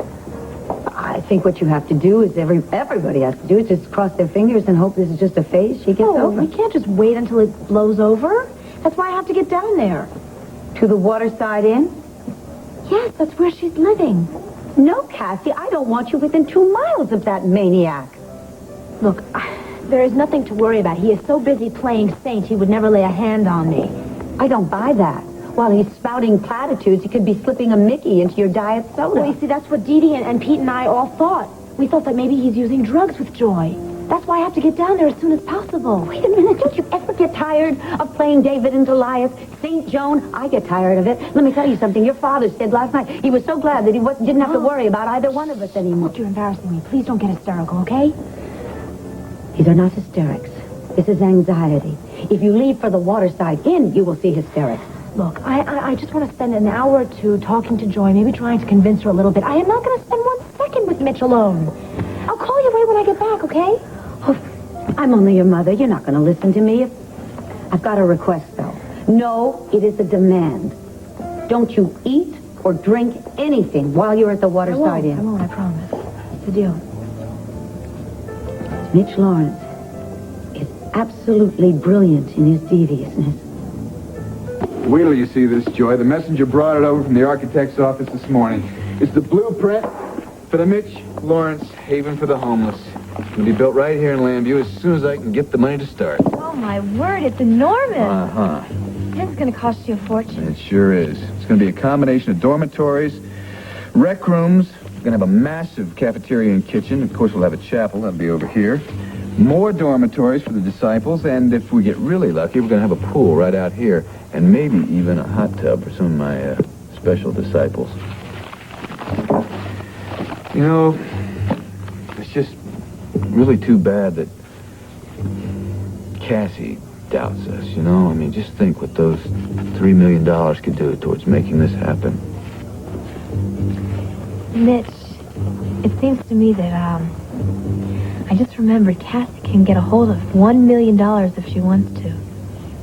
Well, of course, I would never broach a subject like that to her because she'd instantly see that as proof that I'm trying to bilk everybody out of their money in this town. I hate to say it, but I think that Cassie is almost as narrow-minded as your family. But maybe one day, as we continue to clear the streets and the terminals of all those poor homeless people, and she sees how you have blossomed through your work with my guidance in the Lord's hand, she may change. I'm going to talk to her at lunch. Joy, you are lovely. Do you know that? Now, since you're not going to do any soliciting today, why don't you go into the kitchen? Look at me, Joy. I want you to go into that kitchen and whip up some snacks for you and Cassie, okay? All right? Because I want her to feel at home when she gets here. Okay. Okay, run off now, my little rosebud. Thank you, Mitch. Yeah. Thank you so much. Sure.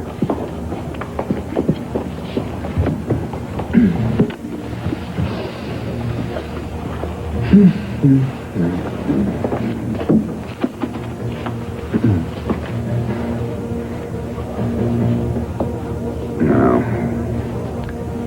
I can just get a little bit of this into little Cassie.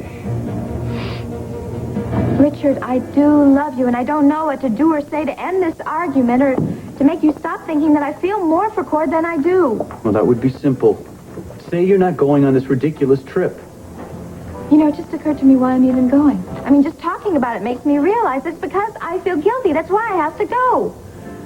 Look, Mr. and Mrs. Roberts came up here because of Cord. Cord followed me here, and I feel guilty about his dad. Well, that doesn't make any sense either. Well, I can't help it. That's how I feel. And the only way I'm going to feel any better is if I attend this funeral. Richard, I hate fighting with you. I do. So please try to understand. Or if you can't do that, then just accept things as they are and don't make them any worse. All I can tell you is going on this trip is going to encourage Cord.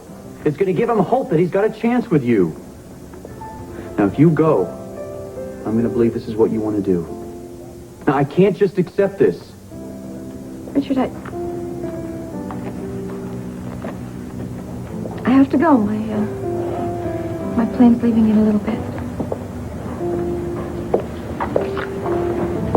Fine, Tina. You go on your trip. Make your conquest. But I'm going to be doing a lot of rethinking while you're ridding yourself of your guilty conscience in El Paso.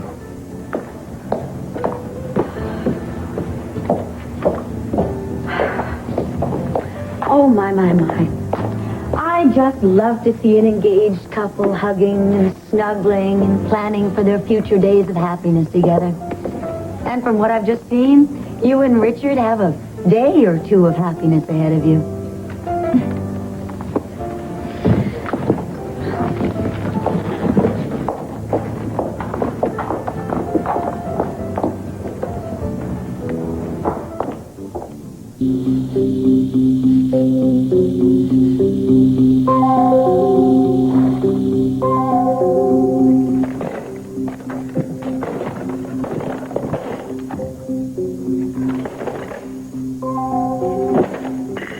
What are you doing? If we're going to bury him, I'm going to bury it all. I don't want to come home and run into memories everywhere I turn. Stop this, please. Stop this. Cordero, I know what I'm doing now. I've done this before. The only way to bury the past is to truly bury it, not to stare at it, not to think about it. I learned this lesson once before when I was 16. Look, you're all full of grief right now, all right? Now, stop it. You were losing control here. It's been like this for weeks now, and I just don't know where this is going to end. Oh, we are in the middle of a terrible tragedy, and we're going to get through this thing together, both of us. Well, why do I feel like I'm just so alone? I don't know why I'm not, because I'm here and I love you, and you are never going to be alone, all right? But I could be. I mean, I could be. You could leave and never turn back. How can you say something like that? Where is that coming from? I don't know. I don't know, Cordero. I just miss your pa so much. Yeah, I know you do, Ma. I miss him, too. You know, I can remember him just as it was the first day that we met. He had these new boots and a new hat, and he had it sort of cocked to one side over one eye, and he just sort of kept staring at me and grinning at me. And, of course, I wasn't at all interested. Yeah, well, you must have changed your mind pretty quick, because to hear Pa tell it, you guys got married not too long after that. Yeah, that's true. I was so much pressured by my mother, and by him I had no choice except to just get married. And then you had me. Even though a lot of people didn't like the idea of Mexicans and Texans getting married. Some people still don't. Yeah, I know. I guess I keep wondering if I might have had a better chance of winning Tina if I hadn't been half Mexican. How dare you let that little tramp doubt your heritage?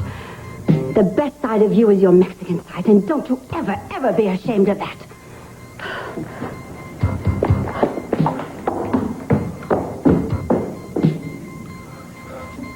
Damn it, Paul! Oh, no, hold it, son. Yes, I killed the editorial behind your back, but the reason I did was to protect this family. That is the honest to God's truth. Oh, come on, Asa. It's amazing to me how God's name is being bandied about, especially by people who lie. Yes, and you are lying, Pa. You're lying. Mitch Lawrence knew about that editorial. He came over here and demanded that you kill it. Now, I'm not leaving here until you tell me why you knuckled under to that punk. Because I didn't want Mitch Lawrence going after you again. Why, Paul? Why? Why do you always have to let one of your little secrets blow up in your face before we find out about it? Now, come on, give us a little warning this time. Obviously, you're ashamed of it, and maybe we'll be angry about it. But it's still a hell of a lot better than paying Mitch Lawrence blackmail money. Mitch Lawrence did not ask for, and I did not give him a cent. And I don't like your attitude. All I'm doing is looking after your hide. Asa, we're running that editorial tomorrow morning, and you can't stop it this time.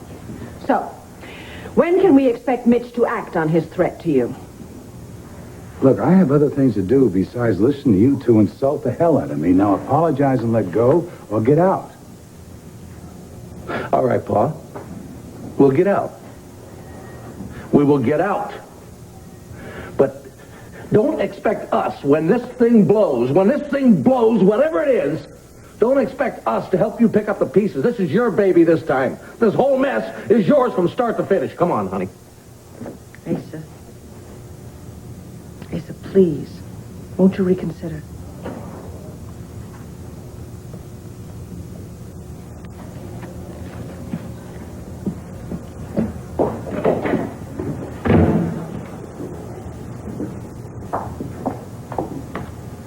Heard the door slam. Coast clear?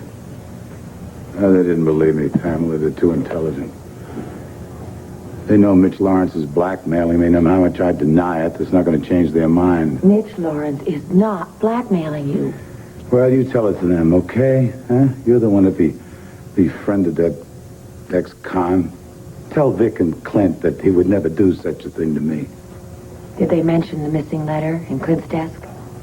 No, there's no reason they would think I would take it. At least I didn't have to look them in the eye and lie about that. Oh, Pamela. Little pieces of my world are slowly crumbling, sliding off the edge of the universe.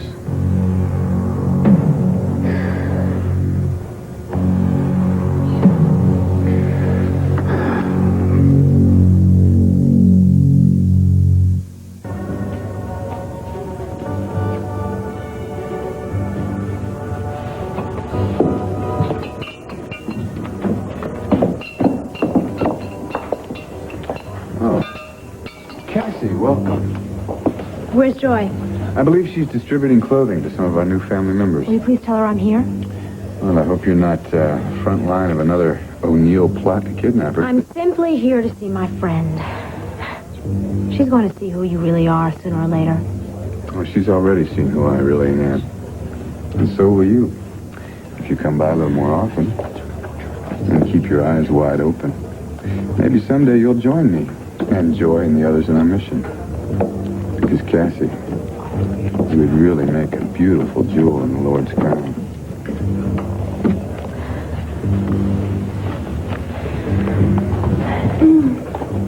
Joyce, you're here. Yeah, look, can I persuade you to talk somewhere else, please? No, I've got sandwiches here. Let's go sit down, okay?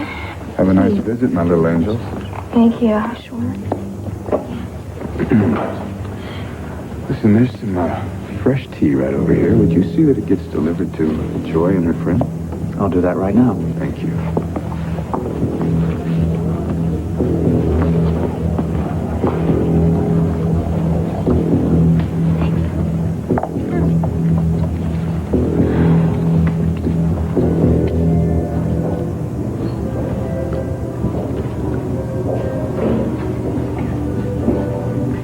Cordero, will you forgive me for slapping you?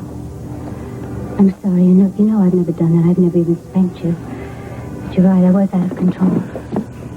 Ma, don't worry about it. It's already forgotten. Maria? Cordero? I'm sorry for your sake that Al was taken by the Lord so soon in his life. I know how much you depended on him and loved him. Paul always loved the 23rd Psalm. I think he'd like us to say that.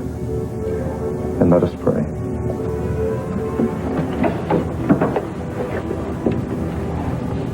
The Lord is my shepherd. I shall not want. He maketh me to lie down in green pastures. He leadeth me beside the still waters. He restoreth my soul.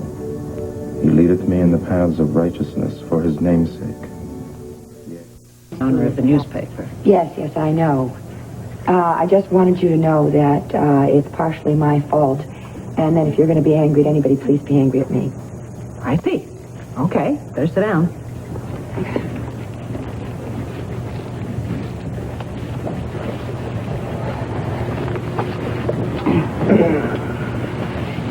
Why is that, Pamela? Why do you feel it's your fault? Well, I was the one that asked Asa to kill that editorial. I mean, you know that I believe in what Mitch is doing for the homeless. But Asa doesn't. No, he doesn't. He's worried about some other things, which I'm sure he told you. Yeah, some bull about Mitch Lawrence picking up the sword in defense of our pen. We don't buy that. Well, it's sort of a combination of my desires and his fears. But I don't understand why in the world you think Mitch would blackmail him. I've overheard their conversations. Which were concerning what? Well, he was trying to convince Asa of his sincerity. To tell you the truth, I would have liked to have had more to do with Mitch's movement myself, but I just didn't want to cause him problems at home. But you're not afraid to fight with us over an editorial. And yet you say you convinced Asa to stand up to us about it. Come on, Pam. Furthermore, he never used you as any part of his defense. Well, that's because he is embarrassed. He doesn't want anyone to know that I have any influence at home. He's not the total boss, but it isn't true. I mean, he does listen to me and act on what I say sometimes. Look, I just wanted you to know that you were wrong, and I'm very sorry that I caused a family feud. But why would you want to feud with us over this? We're not the only people in this town who are against Mitch Lawrence, are we? Besides, we do run this paper, which you know. I would like to see the man work in peace. I don't know why you can't give him a chance to prove himself. And if he doesn't, all right, then blast him away. I don't care. We are not going to just sit back while he bilks people out of a lot of money and ruins a lot of lives. For instance, Joy O'Neill's, who right now is living at the Waterside Inn as one of his disciples. Well, isn't that just proof of my point? If Harry O'Neill's daughter can find goodness in Mitch, then... Oh. Anyway, what I came for was because I didn't want you to believe that Asa was lying to you. And also, I just wanted you to forget about the whole thing about the blackmail. We'll think about it. Right. Well, thank you. Talk to you later. Bye.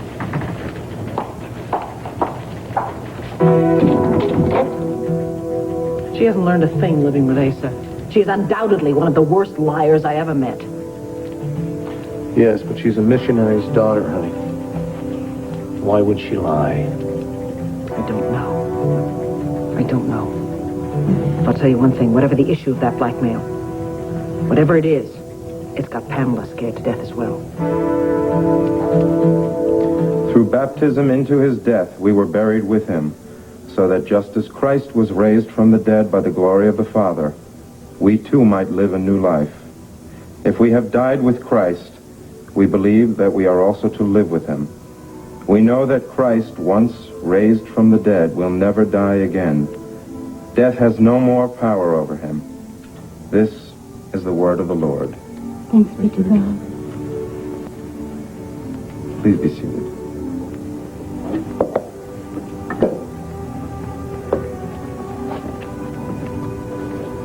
I'd like to speak personally of Al for a moment. I've seen many proud fathers in my time, but none prouder than Al.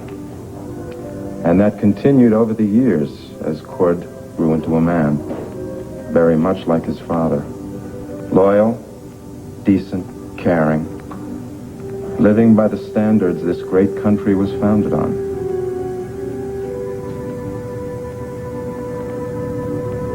Ah, Cassie, it was so embarrassing. I can't even begin to tell you.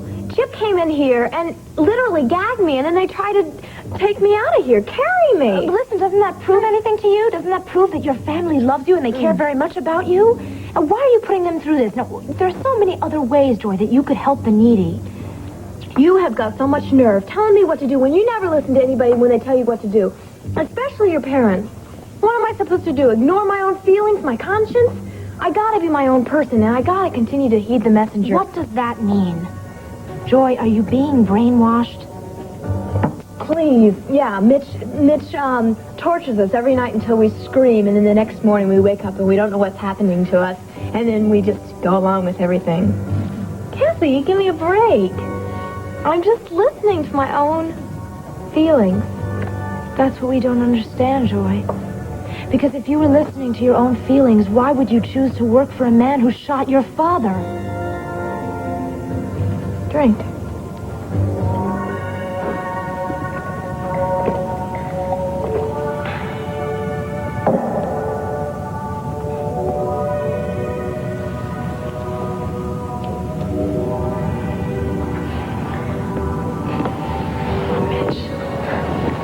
Yes, my lovely. I did everything you asked. I went to the bank, and I withdrew my $3 million from my trust fund. Here's the check. It's all yours. That's wonderful, Cassie. But it's only the beginning. Because now we have to figure out a way for your mother to die. So you can have everything.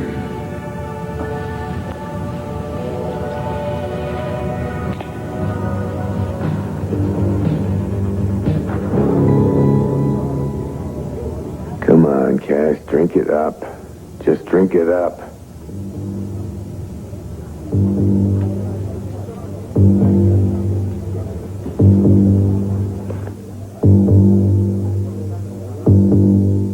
Buchanan has got to be one of the world's most inept liars. Yes. And it's not her style, honey, that's for sure. Why would she want us to believe that Asa killed that editorial against Mitch because of her? I don't know. Do you have any theories? No, I don't, but I sure don't like what's going on around here lately. First, somebody breaks into my desk, steals a deathbed letter from Al Roberts to his son, Cord. Asa kills an editorial against a man he absolutely despises, and now Pamela just tries to tell us and convince us that he did it because he's afraid of a libel suit. If Asa was afraid of a libel suit, he'd have to wear a muzzle. Dorian, do come in. There's no need to wait outside. Yes, to what do we owe this unannounced pleasure? This supposed crusading newspaper you two are running. Well, now, what did we write that offended you? It isn't what you wrote. It's what you didn't write. Seems to me you have here a fearless stand against outdoor barbecues and a blistering, courageous support of the pooper scooper law. Not one word about the convicted killer named Mitch Lawrence, who's trying to turn people into his own personal robot. Oh, just calm down, Dorian. Don't tell me to calm down. I have survived 2 attempts on my life this week, and yet I'm willing to do anything to expose Mitch Lawrence. However, I'm going to need a little bit of help. And I want to know why you and Vicky are not taking him on, too. Thank you for coming, friends of the Roberts family. We are gathered here to commend the soul of Al Roberts, devoted husband of Maria, beloved father of Cordero, and trusted friend to all those who are gathered here to pay their final respects, to the eternal rest he so richly deserves. I can think of no more fitting epitaph than the words of his wife Maria when I asked her how I might best describe her husband. She said to me, he was a man. He had the courage to live, and he had the courage to die. And while he was alive, he had the courage to love. Amen.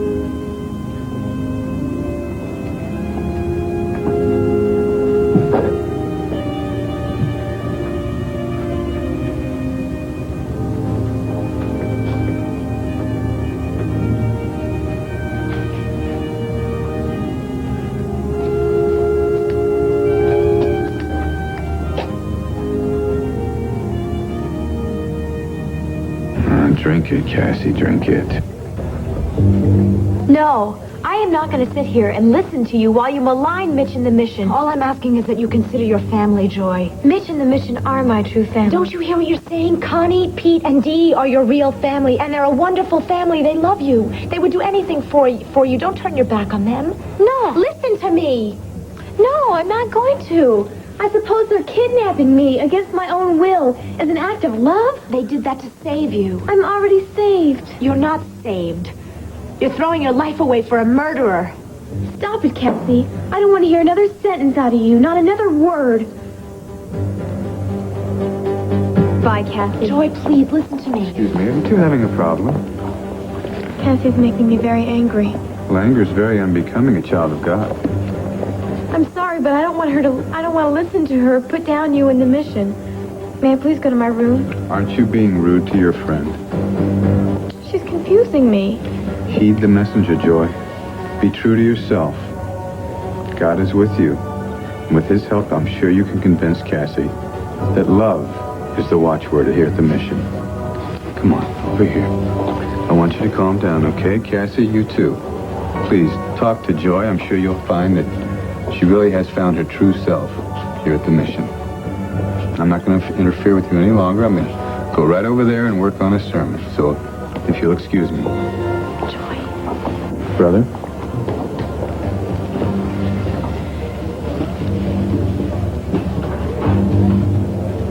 I did not come here to upset you. It's all right. I'm fine now that Mitch has pointed the way. Listen, come on, let's talk. Why don't we go over to Wanda's and talk? Why? Because I want to treat you to a burger, and I think that we should laugh and talk like old times, like we used to, so we can be ourselves over there. Well, there's plenty of food here, and I can be my own person here. Look, why can't I get through to you? Please, let's go where we used to hang out. And no one will be able to spy on us over at Wanda's. Mitch is working on his sermon. I can't believe that you would believe that pious baloney of his. Oh, Cassie, I'm praying to God that he'll show me some way to help you see the light as That light is going to blind you. Oh, no, it won't. Not if you heed the messenger. Heed the messenger. Be your own person. Can't you see that he is programming you like a computer? Cassie, I don't want another scene. Now you're making me very nervous. Why won't you just drink your tea and enjoy the afternoon? Why are you working on me like this?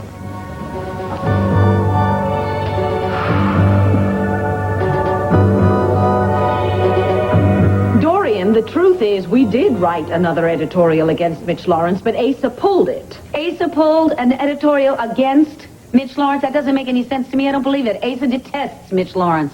Nonetheless, he pulled it. Unfortunately, he is still the owner of this newspaper, and until it is legally transferred back to us, he has the authority to do that. What possible reason could he have? He says he's afraid of a lawsuit. We are hoping that we can convince him to change his mind. No. Has to be a more important reason than that. Asa's not a man to walk away from a fight. Well, he gave us no other reason except to say that he wasn't about to give Mitch Lawrence any free advertising. I've got it. It's because of Pamela. Mitch Lawrence rescued Pamela's father in prison. Pamela's already given Mitch money. Asa's trying to protect Pamela. Is that not right? Well, I couldn't say, really, sweetheart, Dorian may have something there. You might have something there. If I do, I'm going to call Pamela. I'm going to give her a piece of my mind. Dorian, don't do that, will you? Let me and Vicky handle it. It's a family matter. It's a family matter? Well, it isn't just your family, Clint. Joy O'Neill has already fallen into the clutches of Mitch Lawrence. So my daughter has decided that she should go to Joy's rescue, which makes it my family business as well. Now, I aim to chase Mitch Lawrence out of town before my daughter does anything foolish or gets herself killed. But I was hoping that I could have the Banners' help. Well, we're trying, Dorian. We really are. Unfortunately, as long as Asa owns this paper, we're helpless. Oh, wonderful, wonderful. The two of you want to stick your head in the sand while the youth of this town are being systematically destroyed by Mitch Lawrence, while the aged are being swindled out of their life savings. Fine, you go ahead and do that. But I'm telling you, WVLE is going to throw everything I have against Mitch Lawrence. I'm really terribly disappointed in you two. The man is a human snake. Now we should come out against him.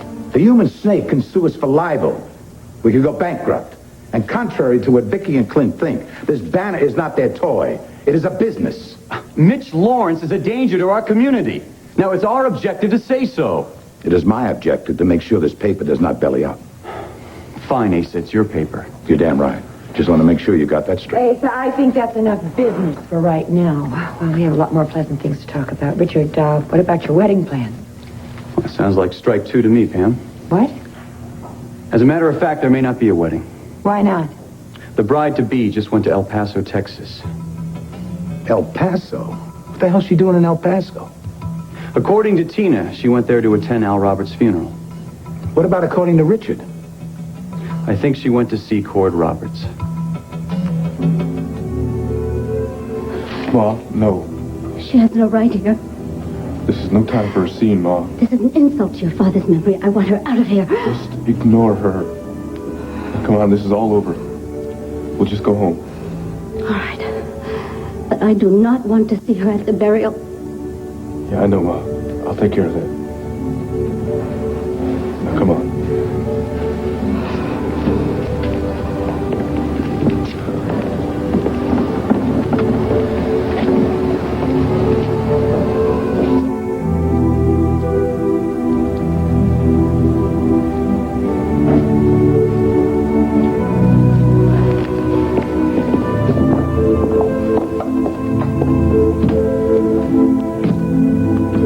On the rocks? I'd say that's a safe assumption. How could the gal be so dumb to go down to El Paso to a funeral of a man she hardly knows? I asked her the same question. We even had an argument about it. I think it's a good thing. She went down there to support him during this difficult time. Richard, they're friends. She is engaged to Richard. What's she doing with Cord Roberts? She says that Cord was very kind to her the last time she was in El Paso. Look, whatever the reasons are, she obviously met Cord and got close enough to the Roberts family to want to attend Al's funeral. Didn't you object? Yes, loud and strong. Well, hell, Richard, she'll be back, and you two will patch things up between you. Look, I should get going. I've got some things to attend to. Richard, it's a hell of a lot easier to find a job than a good wife. Now, you know there's no love lost between Tina Lord and me, but if that's your woman, my God, Richard, go out and fight for her. Well, thanks for the advice, Asa. But there's an old saying that goes, if you love someone, let her go. If she comes back, she's yours. If she doesn't, she never was. Nice seeing you, Pam. Bye, Richard. Damn fool. He's not going to admit it, but that is one scared young man. And you know what he's scared of? Cord Roberts. And I'll tell you something. So am I. Well, Tina is in El Paso, and Cord is in El Paso, and there's nothing we can do about it. The heck there is not. Asa, you can't play God. For the sake of this family, I can play God, Cupid, or the devil. What if she convinces Cord to marry him? No way in the world I want Tina Lord as my daughter-in-law. If they get married, maybe they'll stay in El Paso. No way. The Lord fortunes in Landview. She'll hustle that kid back here as fast as a barker at a sideshow. El Paso, Timbuktu. But the closer she gets to Cord, the closer she's going to find out that Clint is his father. And damn it, Tina Lord is not going to learn that secret. Tea is the only drink Mitch allows us at the mission. It's just so relaxing. Well, aren't you going to have any? Are you all right, Joy? Oh, of course I'm all right. I feel wonderful. I feel as if the Lord's Spirit has just covered my whole body. Mitch teaches us that if we give our will to the Lord, that we can draw upon his enormous strength and help the homeless and the poor. Feed them, you know. If Mitch's disciples give all their money to him, they will be the homeless and the poor. Don't you realize that? Oh, Mitch gives us everything we need. Here, Kathy, share my tea with me. And try to share my feelings.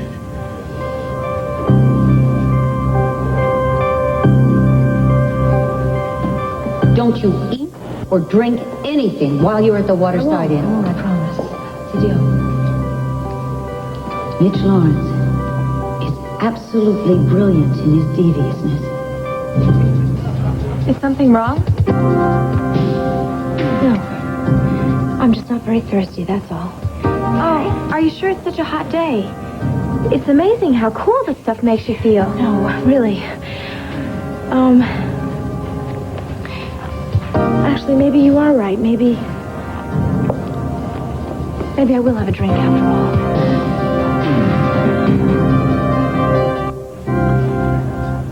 No, I have to get going. Joy, it was really nice seeing you. You feel really cold. Maybe you should put a sweater on or something. Are you all right? No, God's love will keep Joy warm. I'm sorry you have to leave so soon, Cassie, but I'm sure you've gotten what you came for. What do you mean, what I came for? Oh, didn't you come to hear from Joy's own lips that she's happy here? Surely you can see that. That's not exactly what I see. Excuse me.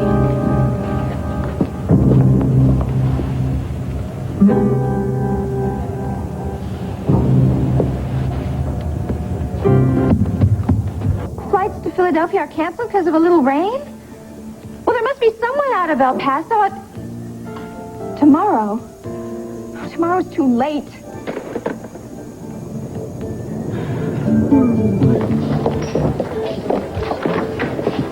Cassie. Brad, Hi. How are you? I'm awful. How are you? I was fine till you said that. What's wrong? Joy's in terrible trouble. I just got back from the Waterside Inn where Mitch has a so-called mission for God. And you talked to Joy?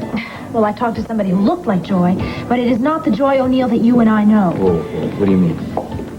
She's being drugged, Brad. Are you serious? I'm positive. How can you be sure? Well, first of all, I get there and Mitch insists that we drink this iced tea, the special kind that he personally prepares. And he gives it to everybody with his blessing. I assumed you managed to pass it out. Well, I passed it up, but Joy drank it as if it were the elixir of life. It was so painful to watch. She just fell into this trance-like state, and it was 80 degrees in that room, and she acted like she was freezing. I mean, I gave her a kiss goodbye, and it was like kissing a corpse. Oh, it makes me shudder just to think about it. How did you avoid drinking the stuff? I told him I had to leave. I could tell Mitch was very angry, but he covered it up by being very saintly. All right. I want you to promise me under no circumstances are you going back there. I can't promise you that. It's dangerous. Joy is my best friend. She's in a lot of trouble. Putting yourself in jeopardy is not going to help Joy. Well, what do you expect me to do? Your mother has just arrived. I don't want her to see me. She knows that I was going over to see Joy. I don't want her to notice me, okay? Because I was supposed to call her.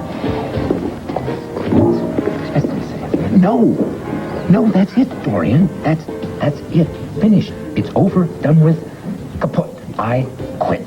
Jim, would you please be reasonable? Reasonable?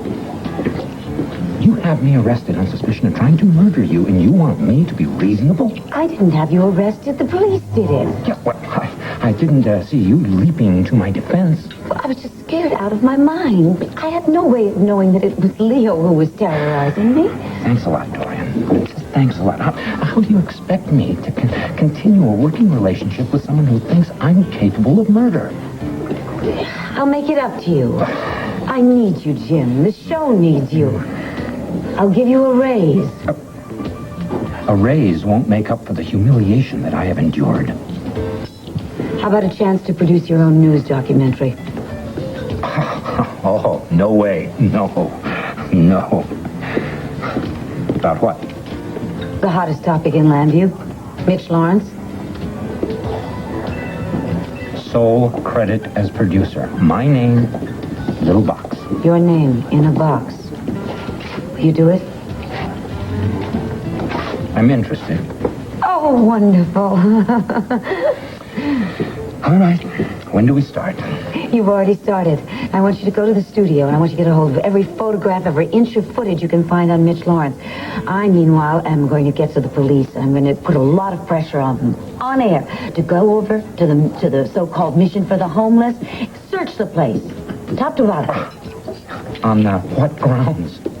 On the grounds that he's hypnotizing, brainwashing, possibly drugging all of his disciples. Dorian, you could be asking for a slander suit. I don't care if it's first-degree assault. I've got to stop Mitch Lawrence before he catches my daughter in his net. I don't think she's in his net yet. Sitting right over there with Brad Burton. So she is. What a relief. I thought she was over at the Waterside Inn with Mitch Lawrence, and I've got to talk to her. Jim, you get that material on Mitch? And I will meet you back at the studio. Jim? Yes? Give it everything you've got. I intend to burn Mitch Lawrence down to the ground. Something wrong? I just keep thinking how we lost that letter from Al Roberts to his son, Cord. Honey, come on, we've been over this before. I know. I just can't get it out of my mind. I mean, I'm about to be a father, and I think I must know how important it was for Al to get his last thoughts down on paper to his boy. Wait a minute, I have an idea. Whoever took that letter obviously took it because they thought it had something of value in it, right? I suppose so, yeah. Well, then, by now they've opened the letter. They know there's nothing in it, but maybe they kept the letter. I think I see where you're headed. Yes, why don't we take a full-page ad in the Banner explaining that, in fact, it was a deathbed letter from a man to his son and asking the thief just to mail it back to us, no questions asked. You know, it could work. Sure, we have nothing to lose, and we might get lucky. The odds are about as long as winning the lottery, but it's worth a try. Let's do it. Pam, I need one more favor. No, Asa, no more favors. Why do you think I confided in you about Cord and Clint? Because I needed your help so bad. Oh, honey, I love you so much. Come over here, sit down. I don't want you to turn yourself into something you're not. But honey, a lot of us have done things in our lives we're not proud of. I'm a very desperate man. If she turns Clint against me, I won't be able to handle it. Not with my grandchild coming, not when I've got my boys back where they should be. What do you want me to do? I want you to go to El Paso. So what in the world can I accomplish in El Paso? Well, I got me an idea, but first you say you have to go. Right. Honey, this is no game. This is for our future happiness. And my future with my son and my grandchild. What do you say? Will you go? All right, Ace. I'll go. Hot damn, I knew I could count on you.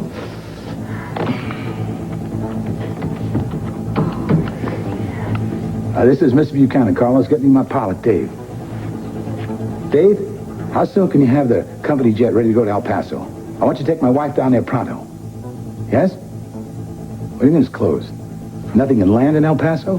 Well, check out the airports, within 100 miles of the place. There's a weather problem sitting over El Paso for the next 24, 36 hours. Dave? Yeah. Oh, good. Get the plane ready. Honey, we're going to fly you down to Albuquerque, New Mexico. I have a limousine waiting for you there. You'll be there in a couple of hours. Pam, I promise this. Never will I ever ask you to do anything like this again. Oh, come here. Oh, Pam. Yes, I want to rent a car, please. I'm going to drive to the airport in Albuquerque and try to get a flight from there, all right? Can you arrange that and call me back? All right, hold on a second, okay? Just a minute, please. Yes, my name is Tina Lord, room 512, okay? Thanks.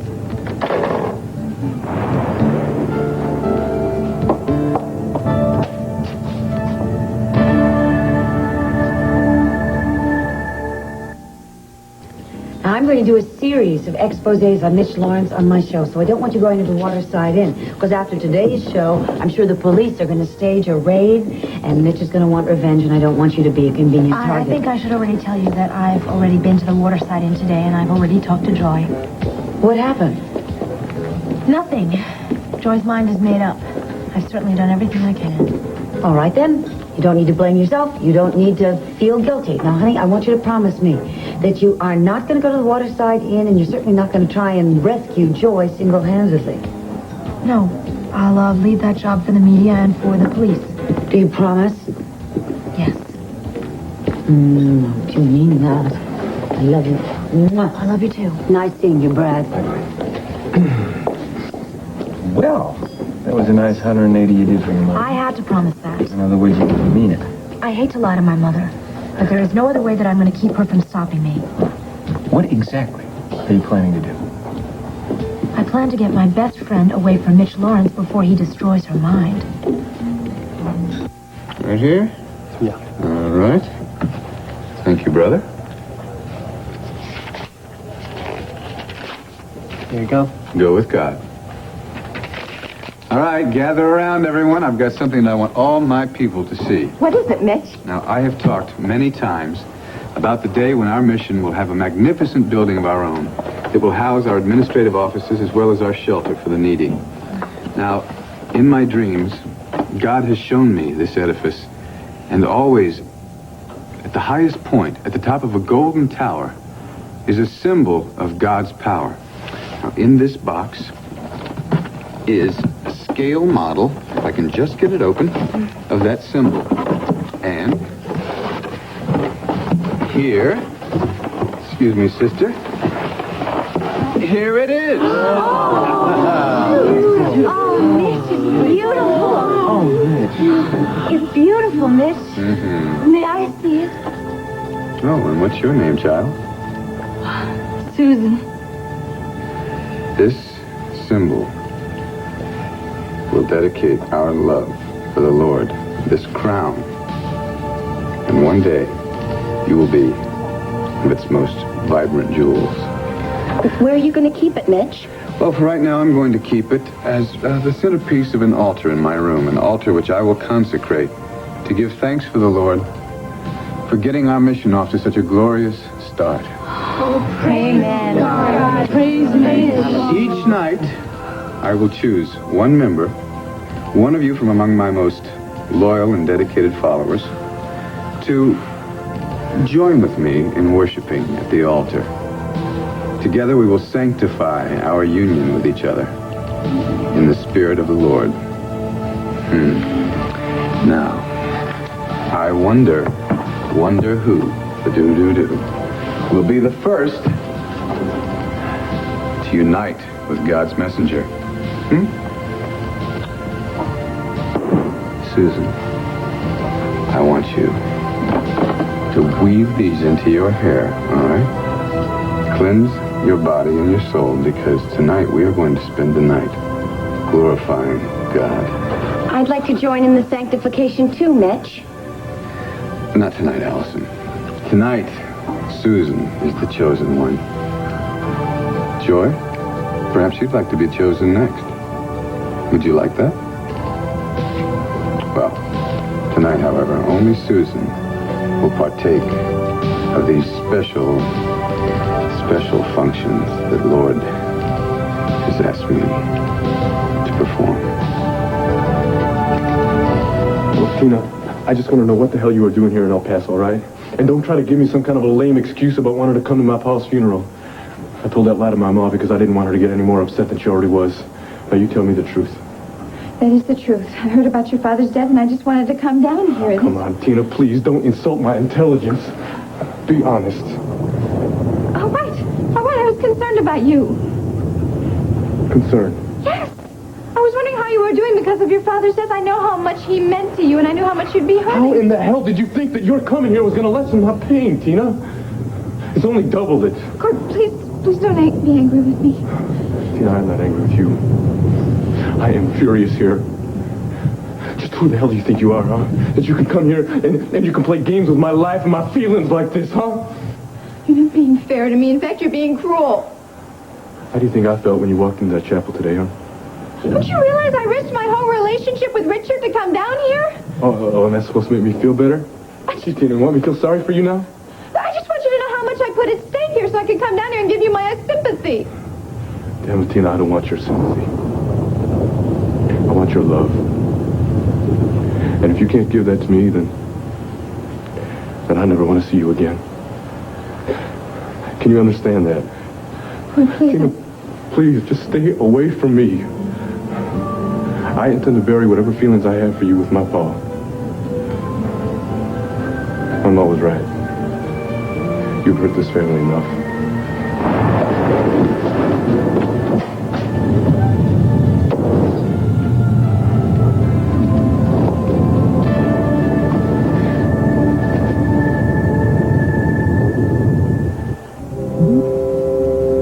Well, Pa, I guess this is going to be the last chance I have to talk to you. Somehow it's still so hard to believe that you left us. You were always so full of life, you know. I don't think I've ever known anyone else who appreciated the gift of life like you did. But I suppose you'll always be with us. In our hearts. In our thoughts. I guess I just wanted a few minutes alone with you, Pa, to thank you. To thank you for teaching me my life, you know? How to live, how to love, how to fight for things that are important to me. Oh, Lord, Pa, I could sure use your advice right now. See, it's like I am riding these two ponies at once, and they're both going in different directions. Pa, I know you wanted me to stay here and take care of the ranch, take care of Ma. But this girl, oh, she's in my skin, Pa. My heart just dies to look at her. I know that you liked Tina. And you thought that she was a gal worth fighting for. I don't rightly know what Ma's got against her. So I can stay here, and I can take care of the ranch, and I can put Tina out of my mind. But, Pa, I don't know if I can do that any more than I can put you or Ma out of my mind. Or I can go to Lambview, and I can fight for her like you taught me. Hey, you remember on my 10th birthday, you bought me that fiery little pony, you know? And we went out riding by the fence. And I swear, that pony threw me, 10, 12 times, something like that. And every time you picked me up, and you held me real tight in your arms. And you said, son, remember this. Nobody ever promised you that you're going to have an easy ride through this life. And you're going to have your share of bumps and scrapes and falls. But what's most important is that you just get right back in that saddle.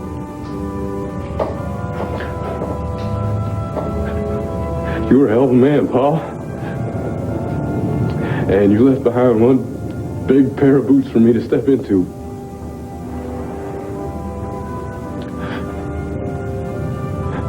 Pa, you know, since I've grown up, I never said this much, and I don't remember when the last time it was I said it. I know I should have said it at the hospital the other day, but I'm going to say it now, and I hope to God that you can hear me. But no son ever loved his pa as much as I loved you. I keep having this feeling like you're going to come up to me in the morning and you're going to say, hey, come on, son, let's go out and ride the range like we used to. Well, until we can do that again, Pa, I guess I'm just going to have to say so long.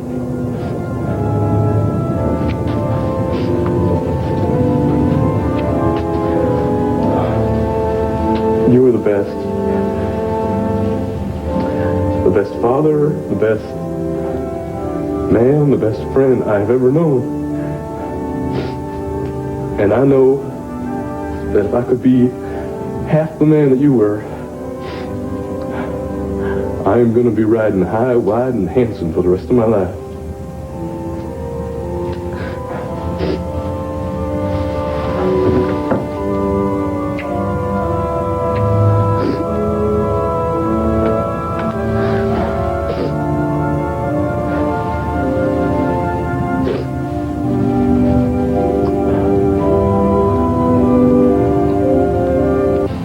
Wear these blossoms in your hair all day today. And then tonight, before the sacred altar in my room, I'll take them off myself. Oh, thank you, Mitch. I know this is what God intended me to do. Heed the messenger, Susan, and the kingdom shall be yours.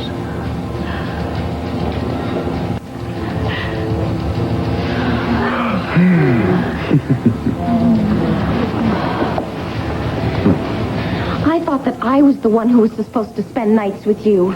Oh, is this jealousy I see in your eyes, Allison? There's no room for jealousy in the kingdom. But you said that I was the one who was closest to your heart. And you are, Allison, you are. But Susan is very weak. I feel that she's maybe slipping away from us. I can't let that happen.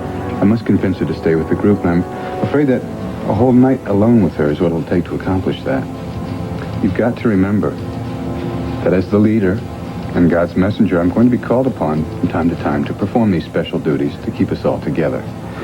I'll be thinking of you, though, even as I'm giving strength to the weaker ones. You understand that, don't you?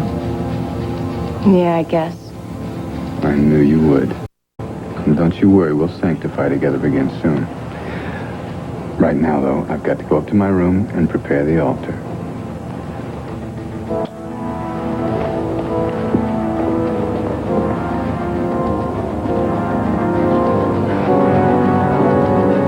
Can you explain to me how you intend to outsmart Mitch, Lawrence? Very simply. I'll have him think that he's got control over me and that I'm a disciple. You gonna join the mission? Can you think of a better way? Oh, Mitch knows you. He's not gonna buy it. He will if he thinks I'm drugged on his tea. Well, in order to make him believe that, you're gonna have to drink the tea, which means you really will be hooked. I'm not really going to drink it. How are you gonna make it vanish? I haven't thought about that yet, but I'll pour it into a plant or something. It's the something that's got me worried. Now, Mitch may be twisted, he may be lacking a conscience, but he's not stupid. Brad, I've got to do it. There is no other way that I'm going to make him think that he's got control over me. I've got to find a way to do it. You're trying to outsmart the devil, and the devil can be very dangerous.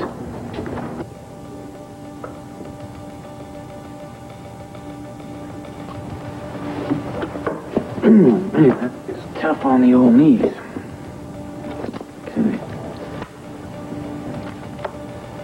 This is the beginning of a momentous chapter in the memoirs of Mitch Lawrence.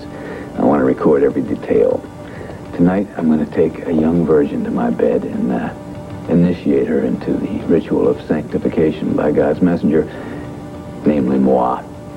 I think it is important to note here that Susan is only a trial run. Before I am finished, I intend to have Joy O'Neill and Cassie Callison in my bed. And when I do, I will consider that I have begun my revenge on the O'Neills and the Callisons for what they have done to me.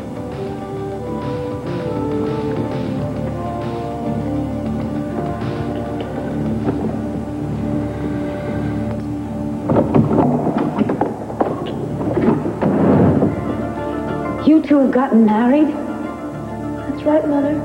Yeah, we only hope that you'll bless our legal union just as the Lord has. Bless it, I curse it. Kathy, your whole life is cursed. How could you fall for the act of this lying, hypocritical charlatan? Don't get hysterical. Here, drink some of this. Relax. We'll talk about it later. How can I possibly relax? My daughter has married a killer. Dorian, I'm so sorry you never accepted my new mission in life. Your mission is the same as it's always been. Oh. Wait a minute. There's something in this drink. Oh! Kathy! Ow! Kathy, I'm poisoned! Ow! Ow! Help me! I'm sorry, Mother. But we needed the inheritance. Mitch and I have to build our kingdom. Oh, my God. Poor thing. I'll have to take my revenge on the Buchanans and Tina some other way.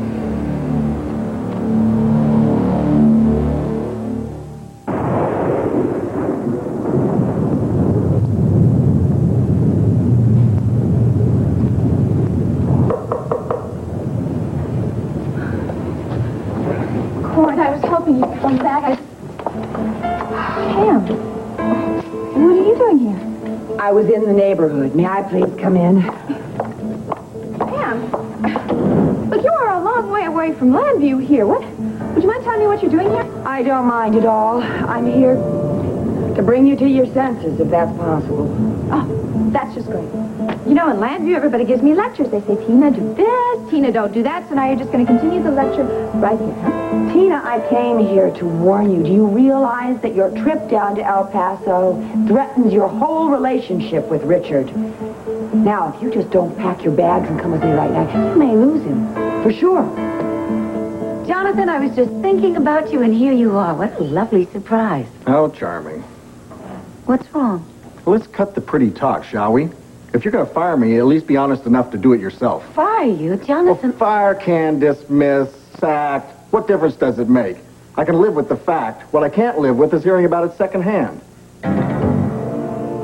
I'm not asking for your approval, Brad. Good, because you're not going to get it. There's no way I'm going to let you walk back to that inn. How else am I supposed to find out how he has controlled all of those disciples? And how else am I supposed to help Joy escape? You can't help Joy by getting trapped in there yourself. Now, Mitch is no fool. He's going to see that you're faking it. I've seen some of those other kids drink that iced tea. I'm sure that I can pretend that it's got an effect on me.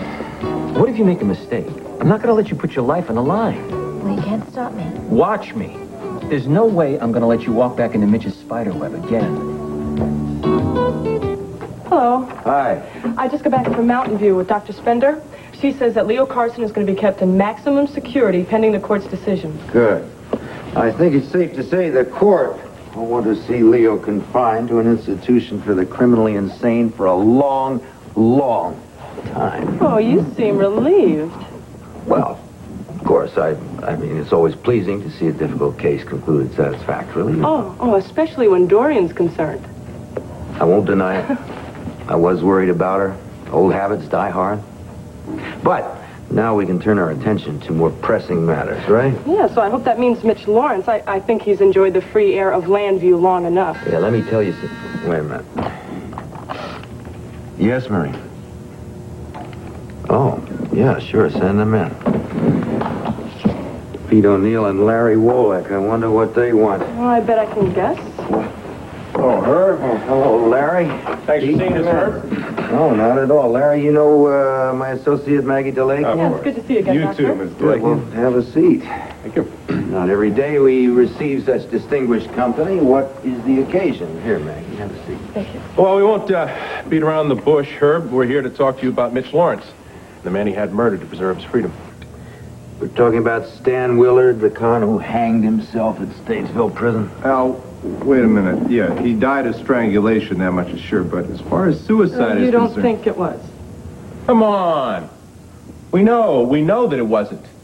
Come on, he was about to implicate Mitch Lawrence in that prison break, remember? Yes, so you keep telling me, Pete, but there is no definite connection between Willard's death and Mitch Lawrence. Sure there is. It's obvious. Mitch Lawrence contacted one of his friends in Statesville Prison and had Willard eliminated. But that's one theory, Pete. We need proof. It's not theory, and Larry has the proof. All right, I saw the autopsy report, and the coroner mentions bruises and abrasions on the body. I studied that report, Larry. Now, isn't it just possible that Willard received those bruises when he resisted capture after the prison break failed? Yeah, all right. It's also possible that he received them in fighting for his life. Yes, that's more like it. I mean, my sources indicate that Willard gave up without very much of a struggle. It's more likely that he did get those bruises when he was fighting the man that killed him. Dr. Wallach, were there any other implications that show he was fighting for his life? It was in the pattern of the bruises. For example, there was one very severe bruise at the back of the head. That would indicate someone came up from behind him. Larry, you're a fine doctor, but you're not a criminal pathologist. It doesn't take a pathologist to see what's as plain as the nose on your face. That is, if you're looking for it. No, Pete, that isn't fair. Now, if Mitch is guilty, we want him as badly as you do. Oh, really? Funny. He doesn't look that way. Come on, Pete. Let's not make something personal out of this. Hey, Larry, look, I'm not the one who's refusing to investigate just because I didn't think of it first. And I am not about to waste the taxpayers' money hauling in Mitch Lawrence on a trumped-up charge that can't be supported.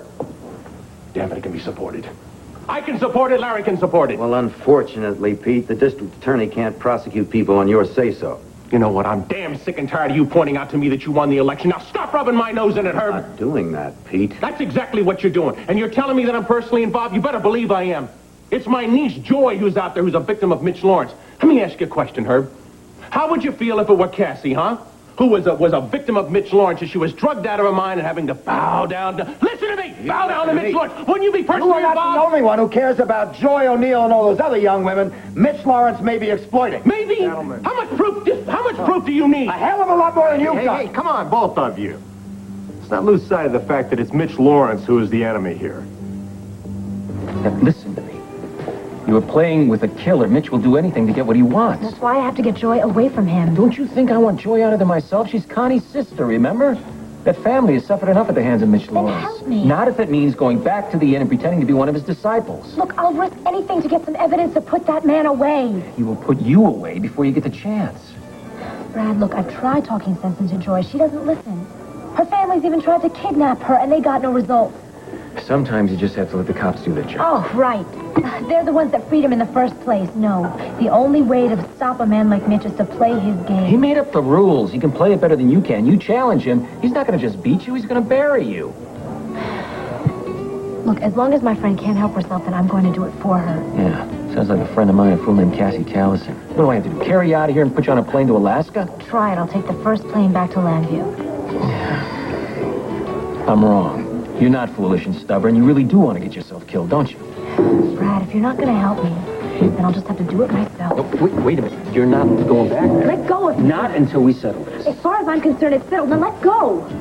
Look, I told him, I tried to anyhow, I told him he had a legitimate reason to come down here. Richard really had some ideas of his own. What kind of ideas? Oh, about you and Ford. I mean, he didn't say it in so many words, but I'm sure that's exactly what it was that had him upset. Is he upset enough to want to cancel the engagement? Tina, that's why I came down here. Now, do you want to lose him? No! Of course I don't.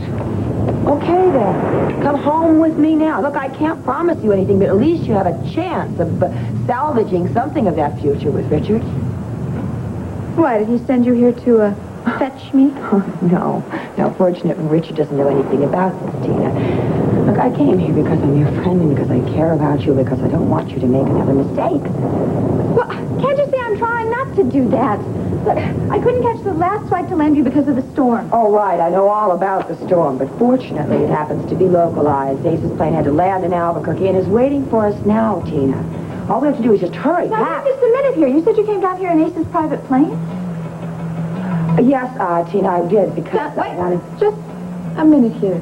I don't get this. Why is he so interested in me and my love life all of a sudden, huh? Pam, what is going on here? As Mrs. Ace, if you can, and I can order the plane to come and go. I mean, I don't have to get permission from my husband. So Asa doesn't know you flew down here? Doesn't have to know, Tina, if you just pack. Hurry up and come back with me to Landview. You know, Pam, some things never change. You're still a lousy liar. You and I both know you wouldn't defy Asa like that. He doesn't know anything about you being down here, does he? All right, he doesn't, but what difference does it make? He knows how important it was for me to come and get you. And he happens to love me enough to want to help me. What, to help me? Asa? No, that doesn't make any sense at all. In fact, this whole mess doesn't make any sense. No, it will. It will when you get home. To what? You're saying I probably lost Richard. I've already lost Cord. Oh, you mean you saw him? Briefly. At the funeral services. In fact, you know, I don't know what was worse. Seeing the look in Maria's face when she saw me or the look on Cord's face. Did you talk to him? Not there. He came by here later, and I thought he'd be telling me how grateful he was that I came down to express my sympathies and everything, but all he told me was... Was what? Oh, Pam. He told me that he didn't want my sympathy. He wanted my love, and if I couldn't give him that, then he just didn't ever want to see me again. Oh, Tina, honey. I'm sorry. I could have told you that. I know everybody told me, Richard told me. I just thought that... I don't know, Pam, if only Cord would realize I wasn't trying to twist the knife. I was only trying to be a good friend. Well, honey, you should have known better than that. You can't be good friends when one person wants more than the other one. I think you really better pack and come on home with me. What? In Ace's plane? No way. No, he didn't offer this out of his own generosity. If this is some kind of trap of his, I am not going to fall into it. Tina, Do you want to blow the only chance you have to keep your relationship with Richard? And look, I am your friend. Trust me. You will if you do not come back with me now. And I know you're my friend. But you're also Asa's wife, and that's where your first loyalty has to lie. Tina, please listen. No, and I am not... I'm going to go home on my own. And I'm going to deal with Richard in my own way. Pam, I have made enough mistakes here, okay? I'm not going to make any more.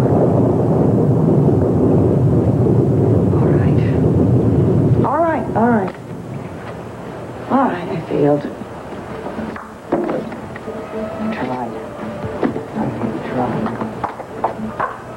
Tina, I hope you know what you're doing.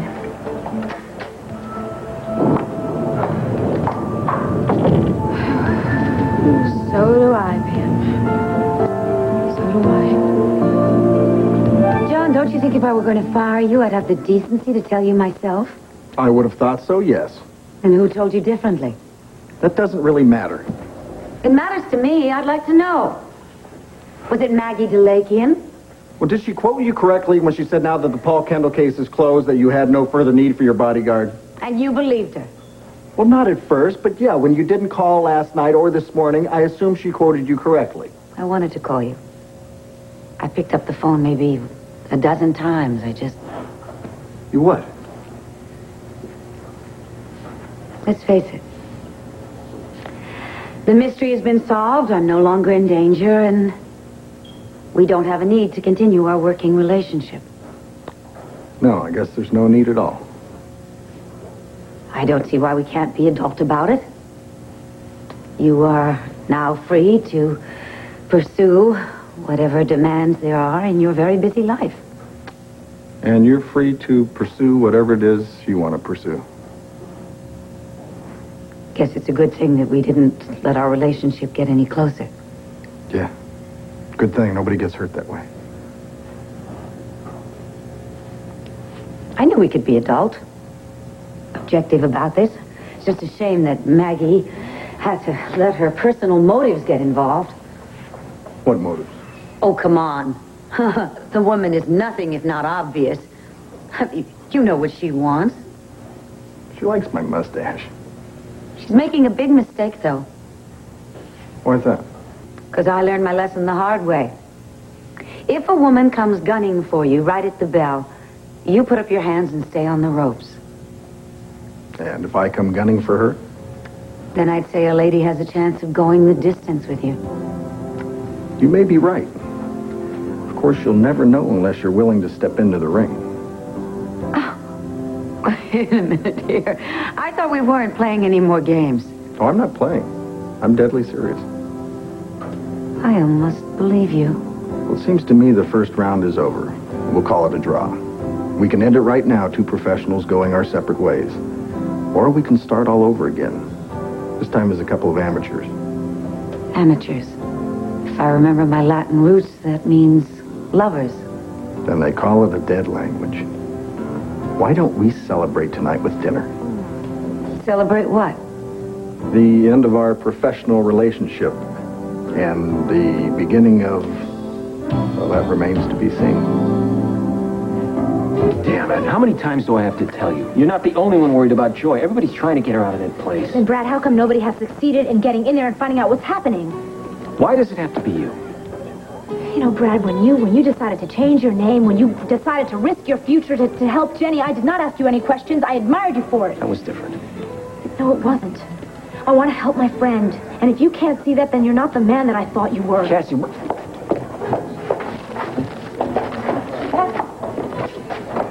Brad, hi. Brad, slow down. I can't. I'm in a hurry. See you later. Brad, what? Knowing Brad, it could be anything. Let's find a nice quiet corner, huh? There. What exactly did you have in mind? Hey, it's my first free afternoon in weeks. All I want to do is sit here, share a nice bottle of wine, and look at you. Sounds like a dull way to spend your day off. No, ma'am. What can I get you folks? How about a bottle of your driest, coldest white wine? Okay. Thanks. Hope that's okay. Everything you do is okay. Oh, come on. Are you blushing? Well, I'm glad, because you always say so many nice things to me, and whenever I compliment you, you just kind of put them off. Rafe, I admire you so much. Do you know that? Delilah, I'm just your run-of-the-mill cop. No great shakes. Yeah, well, Sammy thinks you're the greatest. Yeah, well, my kid's allowed to be prejudiced. Her mother thought you were pretty great, too. I never told you this, but when you and Sam got married, I was really envious. I knew that the two of you were going to have a long and happy life together. Yeah, I thought so, too. You think about her, don't you? All the time. Does that bother you? No. Sam was my best friend. I think about her a lot, too. But, Rafe, do you compare me a lot to her? Oh, Delilah, come on. No, I know that that's an unfair question, but do I come up short in every way? You and Samantha are very different women. Not what I asked you. You know how much I care about you, Delilah. All right, I'll answer your question. In every way, I like what I see.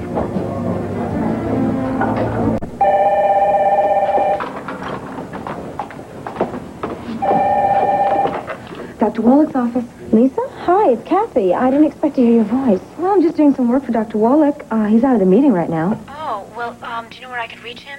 Sure, you should be still in your father's office. I wonder what he's doing there. I really don't know, but I'm Sure, he wouldn't mind if you called. No, that's all right. I'll Just wait until he gets back to the hospital. Could I take a message for him? Thanks, but no, I have to talk to him privately. I'm hoping that he's the one person who'll understand what I'm going through. I'll talk to you later. Bye. The rest of you, I got a lot of work to do today. Mr. Lakey, I leave these two. I hope you can stop them from shedding any more blood. I just wish it was Mitch Lawrence's blood they were shedding instead. Herb, look, I'm sorry. I was out of line. It's real hard for me to be on this side of the desk. Well, I know that, Pete. And if I rubbed your nose in the election, I'm sorry. No, that's all right. Look, if I'd won the election, if I were over there, I'd probably be moving just as slow or slower than you. I wouldn't want to make a mistake. I wouldn't want to make a legal mistake and let Mitch Lawrence get off and be a martyr. Now, that wasn't so tough, was it? Gentlemen, I leave you to it. Mr. Lakian, good luck. Adios. Larry, thank you for your concern. If I could make a suggestion. Yeah, go ahead. Now, Pete, you see that your niece is acting like she's been drugged. Would you swear to that? Sure, I would. My whole family would. What are you leading up to? Well, I can guess. You're thinking that if Lawrence is drugging his disciples, then he must be keeping the drugs at the end. Exactly. Now, if the drugs are there, and we can get a judge to issue a warrant. Wait a minute. Now, the Waterside Inn's a very big place. You could search forever and you're not going to find the drugs. Yeah, but odds are that Mitch Lawrence keeps his supply close at hand. Now, we also have the element of surprise. And if we can get a cooperative judge, that might work, because otherwise, if we wait too long, we lose that element of surprise. Why don't you leave that to me? Judge Parker owes me at least one favor. Now I remember why I wanted to be DA. It's nice having those connections. So let's put them to use. Yeah, Maureen, get me Judge Parker. Tell him it's urgent. Delilah, I can't compare you and Sam. Well, I can. She always knew exactly what she wanted and exactly how she was going to go about getting it, especially with business. Just like you. Next. She never let her ambitions get in the way of her feelings for other people. With Sam, the people that she cared about always came first. You're no different. I'll tell you something else you have in common. You're beautiful, just as she was. We're different, face it. Well, do you honestly think I keep some kind of scorecard? A point for her, a point for you? I'm sorry. But that's a big difference right there, Rafe. I'm so insecure, and Sam wasn't at all. Of course she was. We all are, but... For what? Please tell me. Well, she wasn't insecure about me, which makes me wonder if I've been sending out the wrong signals. That's not your fault. No, let me finish. I thought I was getting my message across to you pretty clear. I mean, how many ways is there for a guy to tell a woman he loves her anyway? What did you say? That I love you.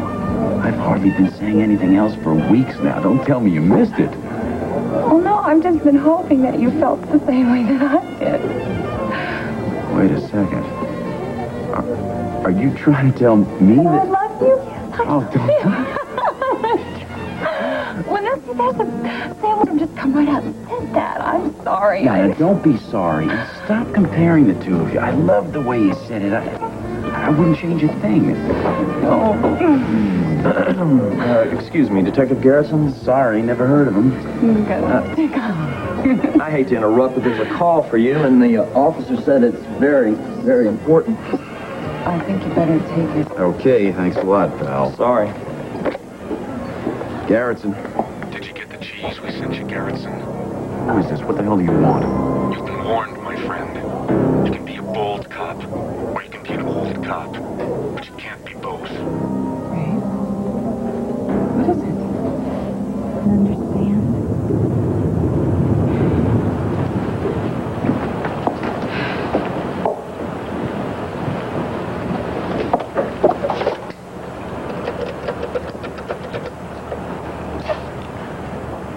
Hello, yes, this is Tina Lord again. Has there been any more word on when flights are going to resume? Thanks. That's all I needed, okay?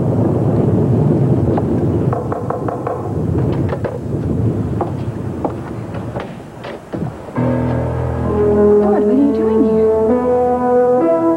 We've got to settle something once and for all. Excuse me, Mr. Roberts, but I thought we settled everything. There's nothing left to say, especially after you left here after mopping the floor with me. Tina, I had just come back from putting my paw in the ground. Now, this isn't easy for me.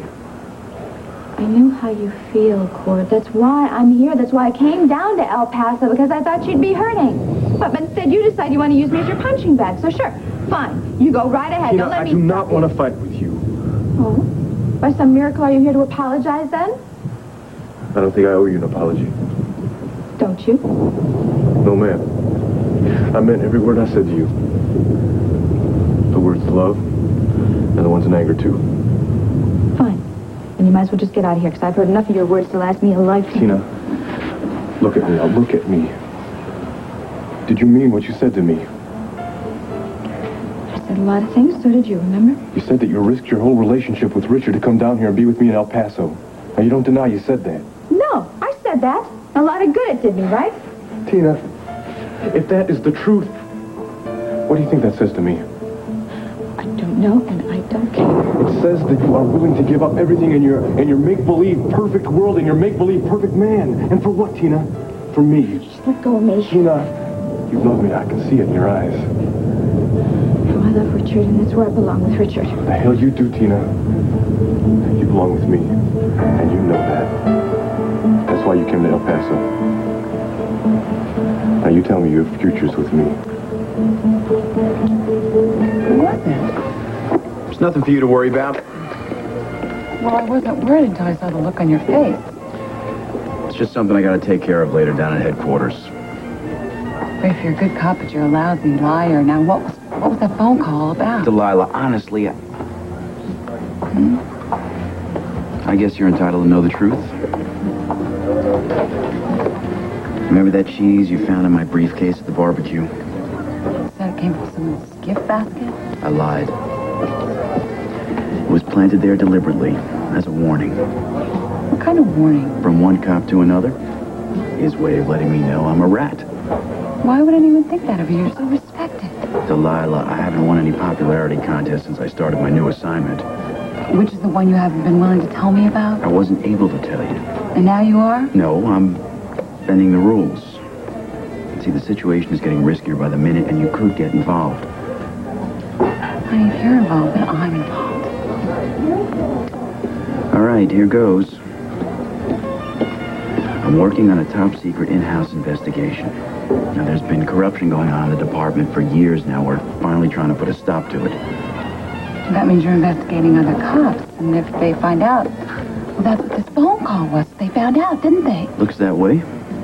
Right, this could be dangerous. You've got to get out of it now. Now, they're just trying to scare me off, all right? And it's going to take a lot more than a piece of cheese and a phone call to do that. Yeah, but you're not the only target. Yeah, I know there's Sammy. Yeah. And you. Believe me, I am not about to let anything happen to my daughter. Or you. Now, if things get too hot, I'm going to make sure that you're both well protected. Ray, why don't you just quit? Look, I've already got some serious leads. With luck, I should be able to close this case before they're able to threaten anyone else. Yeah, but what if you're too late? What if Look, there's nothing to worry about. Hey, let's make a toast, huh? To happy endings, huh?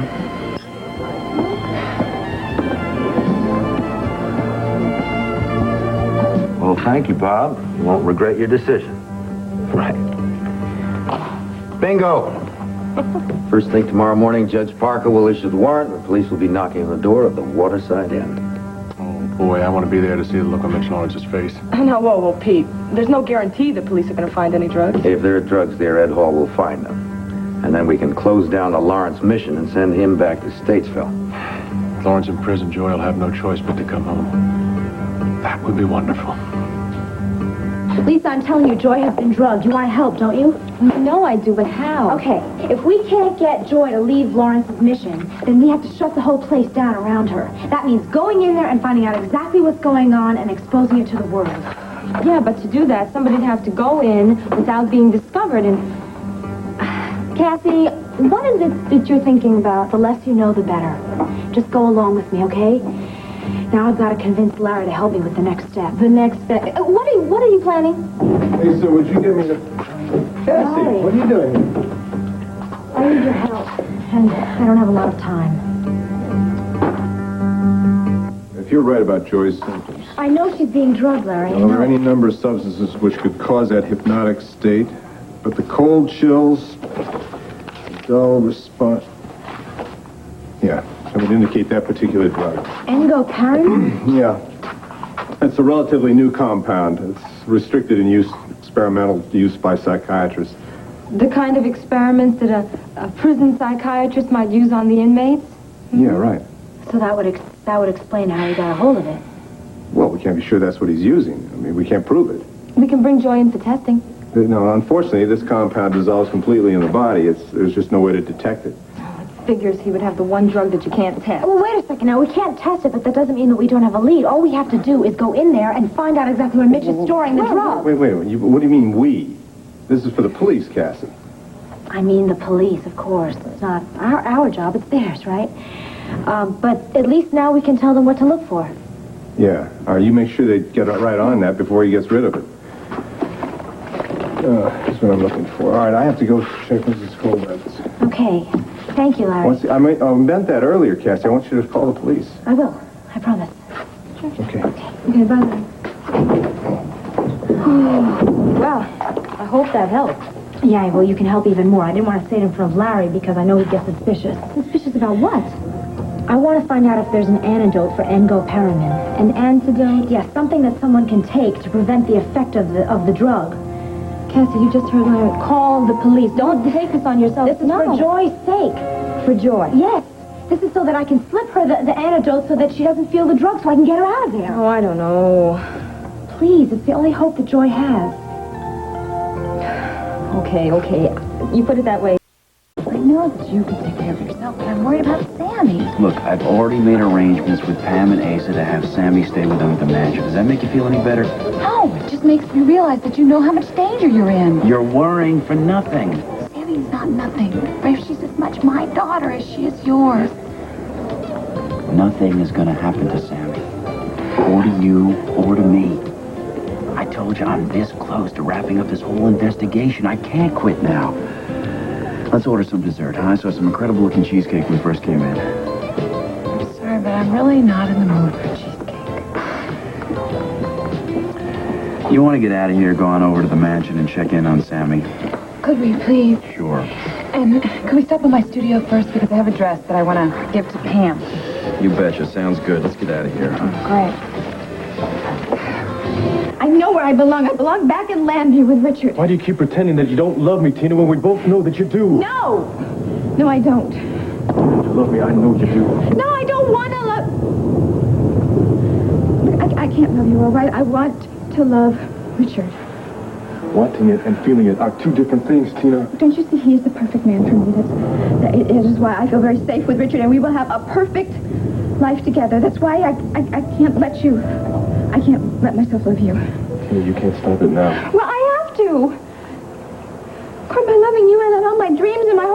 dreams slip away, and I can't let that happen. You can't have any dreams or a future without love, Tina. Well, I have to try. Yeah, you can try. And you can lie to me, and you can lie to Richard, and you can try lying to yourself, too, Tina. But you can't deny how you feel when I touch you.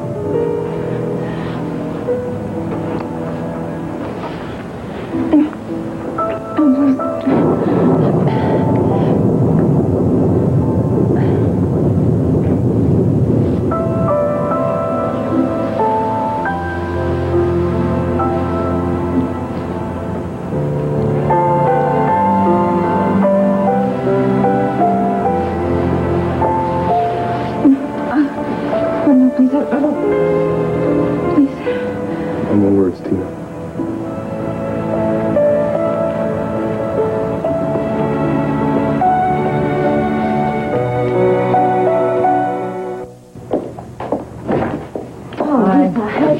Oh, you know what it's like having to talk to my father. Did you get through to him?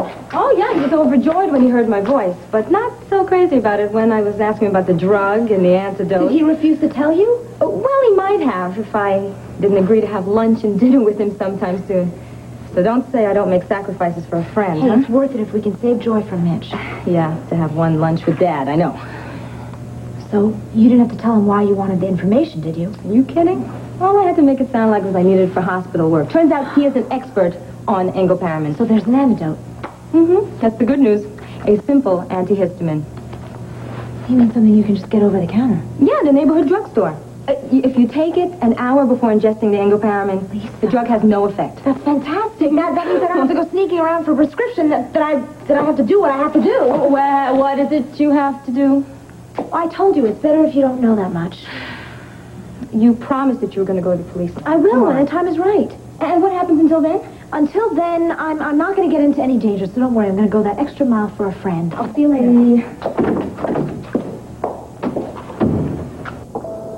You don't worry for no reason, all right? Now, you told me you loved me tonight, didn't you? Well, yes, I did. Right. And I told you that I loved you. Now, you think I'm going to let anything happen to spoil that, huh? Yeah, but you might not have any choice. Yeah, I'm a cop. I get threats all the time. Believe me, this is one case I'm going to wrap up before they know what hits them. You have nothing to fear. Yeah, remind me of that when I'm lying awake tonight worrying about you and Sammy. Go on in. Get the dress preparing. I'll take you over to the mansion. You can see for yourself. Sammy's just fine. Okay. You got the wrong key? No, it's the right key. I never had trouble with this before. I don't know. Let a master have a crack at it. Okay. Thank you. There we go. See? You arrest enough thieves, you'll learn the tricks of the trade, all right? Shall we? I like that.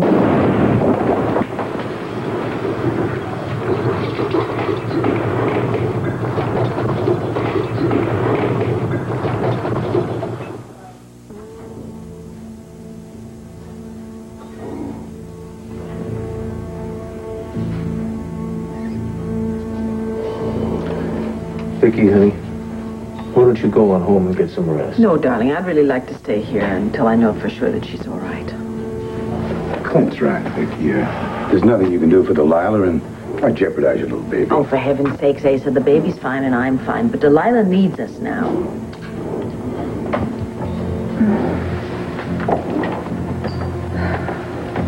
Vicky?